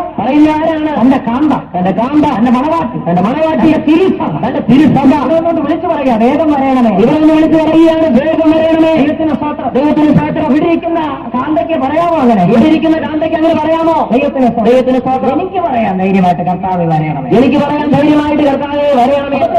വലിയ കെട്ടിടമൊക്കെ പഠിപ്പിച്ചിരിക്കുന്നു. അപ്പോൾ ചോദിക്കുന്നു, വലിയ കെട്ടിടമൊക്കെ പറഞ്ഞിട്ട് നിങ്ങൾ എന്തിനാ ഈ പണിത് വെക്കുന്നതാണ്? കർത്താവ് വരുന്നതെന്ന് പറഞ്ഞിട്ട് നിങ്ങൾ പണിത് വെക്കുന്നത്. ദൈവത്തിന് സ്തോത്രം. ഞാൻ പറയുന്നു, കർത്താവ് വേഗത്തിൽ വരുന്നതുകൊണ്ട് ഇനിയും പണിയേണ്ടിയിരിക്കുകയാണ്. ഞാൻ പറയുന്നത്, കർത്താവ് യേശു വേഗത്തിൽ വരുന്നതിനാൽ ഇനിയും പണിയേണ്ടിയിരിക്കുന്നു. ദൈവത്തിന് സ്തോത്രം.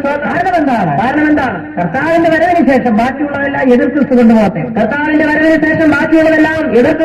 ഇന്ന് യേശു വന്നാൽ ഈ പണിഞ്ഞിരിക്കുന്ന വിശ്വാസഭവനവും എതിർക്രിസ്തുവിന്റേതാണ്. എതിർക്രിസ്തുവിന്റേതാണ്. അന്തിക്രിസ്തുവിന്റെ ഗവൺമെന്റ് ഓഫീസോ മാവേലി സ്റ്റോറോ മറ്റതാണ്. ആക്കും. ദൈവം അനുവദിച്ചാൽ നാളെയുള്ള ദിവസങ്ങളിൽ അതിനെക്കുറിച്ച് പറയാം. നിങ്ങളുടെ പേരിൽ ബാങ്കിൽ കിടക്കുന്ന 8 ലക്ഷം. ഇപ്പോൾ നിങ്ങളുടെ പേരിൽ ബാങ്കിൽ കിടക്കുന്ന 8 ലക്ഷം ബുദ്ധിപൂർവ്വമായി കൈകാര്യം ചെയ്യണം. ഇന്നത് പിൻവലിച്ച് ദൈവത്തിന്റെ വേലയ്ക്ക് ചെലവഴിച്ചാൽ നാളെ യേശു വന്നാൽ അത് ലാഭമായിട്ട്. അവിടെ കിടന്നാൽ യേശു വന്നാൽ അത് എതിർക്രിസ്തു കൊണ്ടുപോകും. പിൻവലിച്ച് കർത്താവിന്റെ വേലയ്ക്ക് ചെലവഴിച്ചാൽ അവിടെ ചെല്ലുമ്പോൾ പ്രതിഫലം കിട്ടും. ഇന്നത് പിൻവലിച്ച് കർത്താവിന്റെ വേലയ്ക്ക് ചെലവഴിച്ചാൽ അവിടെ ചെല്ലുമ്പോൾ പ്രതിഫലം കിട്ടും. അതുകൊണ്ടാണ് ഞാൻ പറയുന്നത് വിശ്വാസ വീട് പണിയണമെന്ന്. എല്ലായിടത്തും പുതുക്കി പണിയണം. അതുകൊണ്ടാണ് ഞാൻ പറയുന്നത് എല്ലായിടത്തും വിശ്വാസ വീടുകളെ പുതുക്കി പണിയണം. ചെങ്ങന്നൂരും പണിയട്ടെ, ചെങ്ങന്നൂരും പണിയട്ടെ, മാവേലിക്കരൊക്കെ ഒന്നുകൂടെ പണിയട്ടെ, മാവേലിക്കരൊക്കെങ്കിൽ ഒന്നുകൂടെ പണിയട്ടെ. വിശ്വാസികൾ തങ്ങളുടെ പ്രയത്നങ്ങളും കർത്താവിന്റെ വേലയ്ക്ക് ചെലവഴിക്കട്ടെ, വിശ്വാസികൾ തങ്ങളുടെ പ്രയത്നങ്ങളും കർത്താവിന്റെ വേലയ്ക്ക് ചെലവഴിക്കട്ടെ. അതിനാലുള്ള പ്രതിഫലം സ്വർഗത്തിൽ ചെല്ലുമ്പോൾ പ്രാപിക്കട്ടെ, അതിനാലുള്ളതായ പ്രതിഫലം സ്വർഗത്തിൽ ചെല്ലുമ്പോൾ പ്രാപിക്കട്ടെ. നിലയാത്ത നാഴികനെ വെളിപ്പെടും, നിലയാത്ത നാഴികയിൽ അത് വെളിപ്പെടും. അവിടെ നിന്ന് വിളിച്ചു പറയും ഇതാ ഞാൻ വേഗം വരും. അവിടെ നിന്ന് വിളിച്ചു പറയുകയാണ് ഇതാ ഞാൻ വേഗം വരും. ഭൂമിയിൽ നിന്ന് മണവാട്ടി പറയുന്നു ആമേൻ കർത്താവായ യേശുവേ വരയണമേ. ഭൂമിയിൽ നിന്ന് മണവാട്ടി പറയുകയാണ് ആമേൻ കർത്താവായ യേശുവേ വരയണമേ. പ്രിയമുള്ളവരെ ദൈവസേനയിൽ നിന്നുകൊണ്ട് പറയട്ടെ, പ്രിയമുള്ളവരെ ദൈവസേനയിൽ നിന്നുകൊണ്ട് പറയട്ടെ, വിശ്വാസ വീടിന്റെ പണി കർത്താവിന്റെ വരവിൽ പോകാൻ തടസ്സമല്ല. വിശ്വാസ വീടിന്റെ പണി കർത്താവിന്റെ വരവിൽ പോകുവാൻ തടസ്സമല്ല. എന്റെ സാക്ഷ്യവത, എന്റെ സാക്ഷ്യവത. കാരണം ഈ വിശ്വാസ വീട് പണിഞ്ഞുകൊണ്ട് എനിക്ക് 5 പൈസ കടമില്ല. ഈ വിശ്വാസ വീട് പണിഞ്ഞുകൊണ്ട് എനിക്ക് 5 പൈസ കടമില്ല. ദൈവത്തിന് ഞാൻ ആരോടും 5 പൈസ ചോദിച്ചു വാങ്ങിയിട്ടുമില്ല. ഞാൻ ആരോടും 5 പൈസ ചോദിച്ചു വാങ്ങിയിട്ടുമില്ല. എന്റെ പേരിൽ 10 പൈസ ബാങ്ക് നിക്ഷേപവുമില്ല. എന്റെ പേരിൽ 10 പൈസ ബാങ്കിൽ നിക്ഷേപവുമില്ല. ദൈവത്തിന് ഞാൻ വിശ്വാസത്താൽ ജീവിക്കും. ഞാൻ വിശ്വാസത്താൽ ജീവിക്കും. യേശു പഠിപ്പിച്ച പ്രാർത്ഥനയിൽ ഒരു വിഷയം, യേശു പഠിപ്പിച്ച പ്രാർത്ഥനയിൽ ഒരു വിഷയം, അന്നന്ന് ഞങ്ങൾക്ക് വേണ്ടുന്ന അപ്പം തരയണമേ. അന്നന്ന് ഞങ്ങൾക്ക് വേണ്ടുന്ന അപ്പം തരയണമേ. വാസ്തവത്തിൽ അത് പ്രാർത്ഥിക്കാൻ തന്റെ ഇടമുള്ള എനിക്ക്, വാസ്തവത്തിൽ അത് പ്രാർത്ഥിക്കാൻ തന്റെ ഇടമുള്ളത് എനിക്ക്. എനിക്ക് ഇന്ന് അപ്പം ഇന്ന് ദൈവം തന്നെങ്കിലേ ഉള്ളൂ. എനിക്ക് ഇന്ന് അപ്പം ഇന്ന് ദൈവം തന്നെങ്കിലേ ഉള്ളൂ. എന്റെ ആവശ്യങ്ങൾ ഇന്ന് ദൈവം എനിക്ക് നിറവേറ്റും. എന്റെ ആവശ്യങ്ങൾ ഇന്ന് ദൈവം എനിക്ക് നിറവേറ്റുക. നടക്കുമോ എന്ന് ചോദിക്കാം. അത് നടക്കുമോ എന്ന് ചോദിച്ചാൽ വളരെ അത്ഭുതകരമാണ് നടക്കും. അത് വളരെ അത്ഭുതമാണ് നടക്കും. മുട്ടുംകാരെ ഇരുന്നാൽ മതി കാര്യം നടന്നോളും. മുട്ടുംകാരെ ഇരുന്നാൽ മതി കാര്യം നടക്കും. ദൈവത്തിന് സ്തോത്രം. ഇതിനെല്ലാം സാക്ഷ്യം പറയും. എന്റെ മുട്ടയുടെ തഴമ്പ് സാക്ഷ്യം പറയും. ഇതിനെല്ലാം മുട്ടയുടെ തഴമ്പ് സാക്ഷ്യം പറയും. മുട്ടയിലിരുന്ന് തഴമ്പ് പിടിച്ചുണ്ടാക്കിയതാണ് ഇതൊക്കെ. മുട്ടയിലിരുന്ന് തഴമ്പ് പിടിച്ചുണ്ടാക്കിയതാണ് ഇതെല്ലാം. പണം ഉണ്ടാകുമോ? മുട്ടുംകാലയിലിരുന്നാൽ പണം ഉണ്ടാകുമോ? അനുഭവം തന്നെ പറയട്ടെ, ഒരനുഭവം പറയട്ടെ. ദൈവത്തിന് ചില ദിവസങ്ങൾക്ക് മുമ്പ് ഞാൻ രാവിലെ പ്രാർത്ഥിച്ചുകൊണ്ടിരിക്കുകയായിരുന്നു. എന്റെ മുറിയിൽ കടക തുറന്നിട്ടുള്ള മുറി അടച്ചിരിക്കുകയാണ്. ദൈവത്തിന് സ്തോത്രം. ആരോ ഒരാൾ രാവിലെ വന്ന് കടയിൽ മുട്ടി. ഞാൻ കടവ് തുറന്നു. കൈ നീട്ടി. വെറും കൈയല്ല, അതിനകത്ത് പണം ഉണ്ടായിരുന്നു. വെറും കൈയല്ലായിരുന്നു, പണം ഉണ്ടായിരുന്നു. ദൈവത്തിന് സ്തോത്രം പറഞ്ഞു വാങ്ങി. രക്ഷണമിണ്ടാതെ അദ്ദേഹം പോയി. ഞാൻ സ്തോത്രം പറയാൻ ഒരക്ഷരമിണ്ടാകാതെ സ്തോത്രം പറഞ്ഞു അകത്തേക്ക്. ഞാനും സ്തോത്രം പറഞ്ഞതിനകത്തേക്ക് കയറിപ്പോ. ദൈവത്തിന് സ്തോത്രം. രാവിലെ മുട്ടുംകാലം ഇരുന്നാൽ പണം വന്ന് മുട്ടി വിളിക്കും, പൊടിക്കുഞ്ഞെ തുറക്കുന്നു. രാവിലെ മുഴങ്കാലത്തിൽ ഇരുന്നാൽ പണം വന്ന് മുട്ടി വിളിക്കും, പൊടിക്കുഞ്ഞെ തുറക്കുന്നു. അങ്ങനെയാണ് ഞങ്ങൾ ജീവിക്കുന്നത്. അങ്ങനെയാണ് ഞങ്ങൾ ജീവിക്കുന്നത്. ദൈവത്തിന് സ്തോത്രം. വിശ്വാസത്താൽ ജീവിക്കും. യേശുവിന്റെ വരവിൽ പോകാൻ തടസ്സമല്ല. യേശുവിന്റെ വരവിൽ പോകുവാൻ അത് തടസ്സമല്ല. എന്നെ ഒന്നുകൂടെ കർത്താവിനോട് അടുപ്പിച്ചത്, കർത്താവിലേക്ക് അടുപ്പിച്ചത്.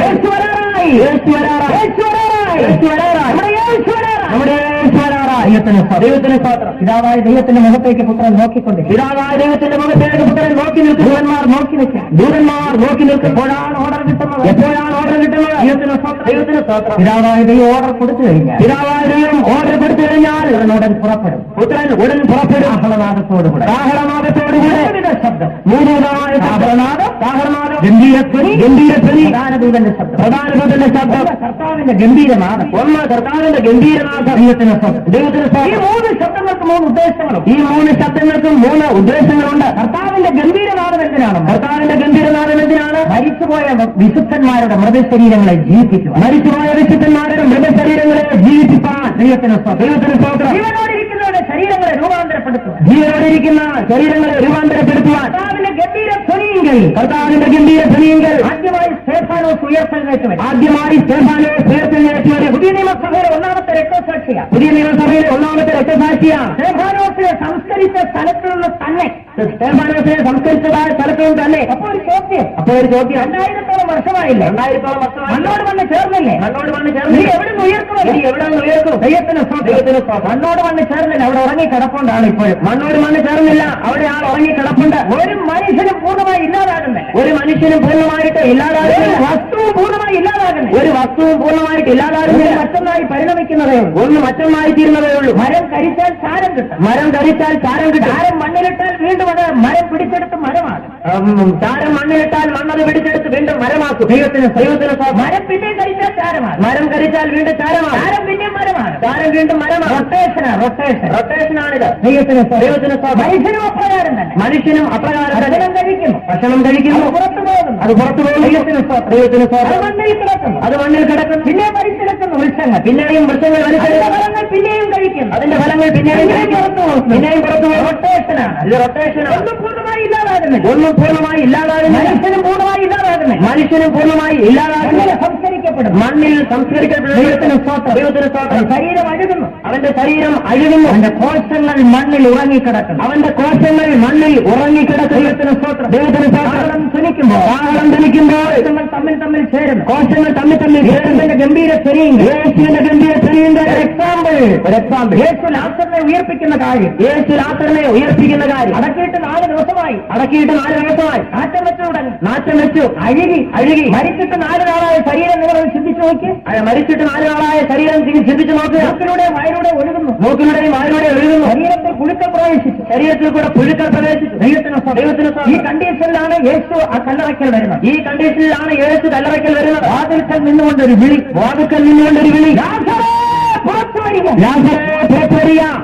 ദൈവത്തിന് സ്തോത്രം. ശബ്ദം കേട്ട ഉടനെ ലാസറിന്റെ വായിൽ കൂടെ ഒഴുകുന്ന സ്റ്റോപ്പായി. മൂക്കിൽ കൂടെ ഒഴുകുന്നത് സ്റ്റോപ്പായി. അഴുകിയ മാംസം പഴയ അവസ്ഥയിലേക്ക് വരുന്നു.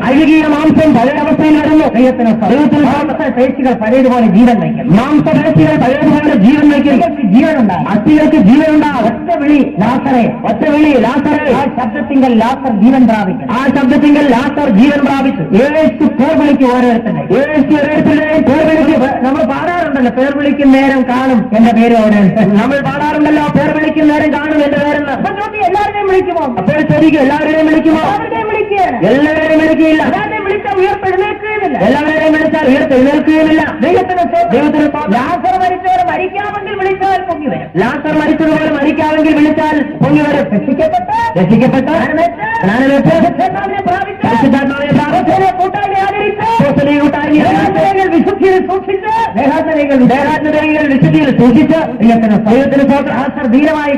ലാസർ ധീരമായി കിടക്കുന്നു. ആള് പറഞ്ഞു വിട്ടു. യേശു വരാൻ. ദൈവത്തിന് സ്തോത്രം. മാർത്തയും മറിയും അടുത്തിരുന്ന് ശുശ്രൂഷ ചെയ്തുകൊണ്ടിരിക്കുക. വെള്ളം കോരി കൊടുക്കുക. മാർത്തയും മറിയും അടുത്തിരുന്ന് ശുശ്രൂഷിക്കുകയാണ്. വെള്ളം കോരി കൊടുക്കുക. ഇടയ്ക്കിടയ്ക്ക് ലാസർ കണ്ണു തുറക്കും. ദൈവത്തിന് സ്തോത്രം. ചോദിക്കുകയാണ് അമ്മാച്ചൻ വന്നോന്നല്ലേ ചോദിക്കുന്നത്. മറിയത്തെ എന്താ പച്ചത്തം വന്നോന്നല്ല ചോദിച്ചത്. ചോദ്യം ചോദിച്ചത് യേശു വന്നോ. ദൈവത്തിന് ഇടയ്ക്കിടയ്ക്ക് ശ്വാസം നേരെ ഒന്ന് പോകുമ്പോൾ കണ്ണു തുറക്കും. ഇടയ്ക്കൊക്കെ ശ്വാസം നേരെ ഒന്ന് വരുമ്പോൾ കണ്ണു തുറക്കും. പറയാനെന്താണ് ലാസറിനുള്ളത്? ലാസർ എന്താണ് പറയാനുള്ളത്? യേശു വന്നോ. ദൈവത്തിന് സ്തോത്രം. ഇന്ന് ഇടയ്ക്ക് കണ്ണു പറഞ്ഞാൽ എന്താ പറയുന്നത്? ഇന്നിടയ്ക്ക് കണ്ണു പറഞ്ഞാൽ എന്താണ് പറയുന്നത്? ഈ കുഞ്ഞമ്മ 8 ലക്ഷം അവിടെ കിടക്കുന്ന ഫെഡറൽ ബാങ്കിന് ഓർത്തോണേ. 8 ലക്ഷം അവിടെ കിടപ്പുണ്ട്. ഒപ്പിട്ട് വെച്ചിരിക്കുകയാണ് നിന്റെ പേരിലോട്ട്. ദൈവത്തിന് സ്തോത്രം. ലാസറിന് അതൊന്നും പറയാനില്ല. പറയാനെന്താ ഉള്ളത്? പറയാനുള്ളത് എന്താണ്? യേശു വന്നോ. ദൈവമക്കൾ എങ്ങനെയാ മരിക്കണം? കർത്താവിന്റെ വരവിന് മുമ്പ് മരിക്കുകയാണെങ്കിൽ എങ്ങനെ മരിക്കണം? കർത്താവിന്റെ വരവിന് മുമ്പ് മരിക്കുകയാണെങ്കിൽ എങ്ങനെയാണ് മരിക്കേണ്ടത്? ദൈവത്തിന് സ്തോത്രം. യേശു വന്നോ ചോദ്യമാണ്. അന്നില്ല. ലാസർ ദീർഘശ്വാസം വിട്ടിട്ട് പറയാം വരും. വരും. തീർച്ചയായിട്ടും വരും. എന്നിട്ടും കാണുന്നില്ല. പിന്നെയും കുറെ കഴിഞ്ഞപ്പോൾ കണ്ടു തുറന്നു. ചോദിക്കുകയാണ് യേശു വന്നോ? ഇല്ല വരും. ദൈവത്തിന് സ്തോത്രം. സ്ഥിതി വഷളാകുകയാണ്. മരിക്കാൻ പോവുകയാണ്. അവസാനത്തെ ശ്വാസം. അവസാനമായി ചോദിച്ചു മറിയേ യേശു വന്നോ? മാർത്ത യേശു വന്നോ? ഇല്ല. ലാസർ പറഞ്ഞു വരും. യേശു വരും. തീർന്നു. അങ്ങനെ മരിക്കണം കേട്ടോ. അങ്ങനെ മരിച്ചാൽ ഉയർപ്പിക്കാൻ പാടില്ല. അങ്ങനെ മരിച്ചാൽ ഉയർപ്പിക്കപ്പെടുവാൻ പാടില്ല. ഇങ്ങനെ പറഞ്ഞു മരിച്ചു. യേശു വന്നു കല്ലറയുടെ വാതിൽക്കൽ നിന്നു. വിളിക്കുക. ഒരു തടസ്സവും കൂടാതെ ആള് പുറത്ത്. ഇല്ലാതെ ചത്തതിനെ എല്ലാവരും കൂടെ പൊക്കിക്കൊണ്ടുപോകും. നോക്കിയാലും പൊങ്ങുകയില്ല, അവിടെ കിടക്കുകയുള്ളൂ. ഇല്ലാതെ ചത്തതിനെ എല്ലാവരും കൂടെ പൊക്കിക്കൊണ്ടിരുന്നാലും പോകുകയില്ല, അവിടെ കിടക്കുകയുള്ളൂ. ദൈവത്തിന് സ്തോത്രം. നിങ്ങളെങ്ങനെ മരിക്കണം? നിങ്ങളെങ്ങനെയാണ് മരിക്കേണ്ടത്? യേശുവിന്റെ വരവിൽ പ്രത്യാശ വെച്ചുകൊണ്ട് അവസാനിക്കുക. അങ്ങനെ അവസാനിച്ചാൽ ധനിക്കും. കാഹളം ധനിക്കും. ദൈവത്തിന് സ്തോത്രം. അവന്റെ ഗംഭീര ധ്വനി. അവന്റെ വായിൽ നിന്ന് പുറപ്പെടുന്ന എന്ന ശബ്ദം നമ്മെ പഴയ രൂപത്തിൽ ഭാവത്തിൽ കൊണ്ടുവരും. നമ്മെ പഴയ രൂപത്തിൽ ഭാവത്തിൽ കൊണ്ടുവരും. പുതിയ ശരീരം, ഒരു പുതിയ ശരീരത്തെ അക്ഷയ ശരീരത്തോട് ഉയർത്തെഴുന്നേറ്റ് കർത്താവിനെ എതിരേൽപ്പാൻ മേഘങ്ങളിൽ എടുക്കപ്പെടും. ഉയർത്തെഴുന്നേറ്റ് കർത്താവിനെ എതിരേൽപ്പാൻ മേഘങ്ങളിൽ എടുക്കപ്പെടും. നമ്മൾ യേശു വരും.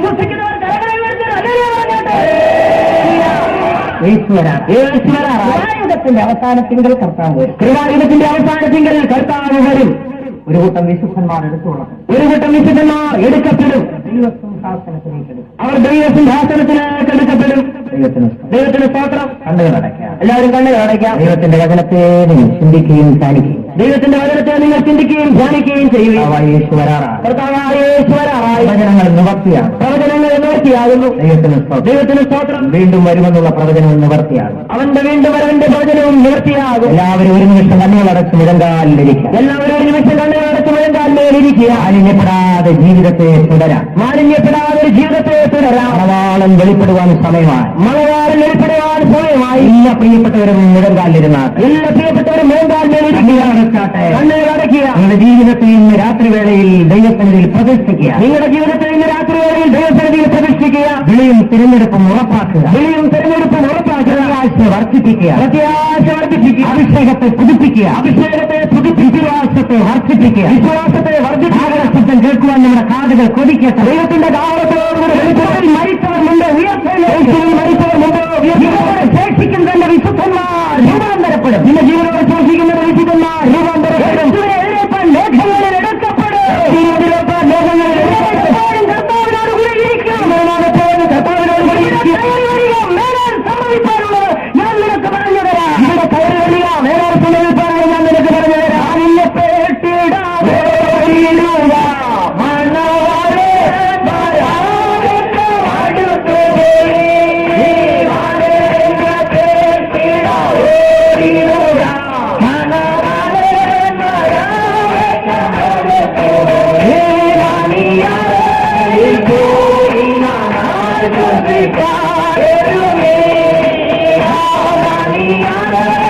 Oh,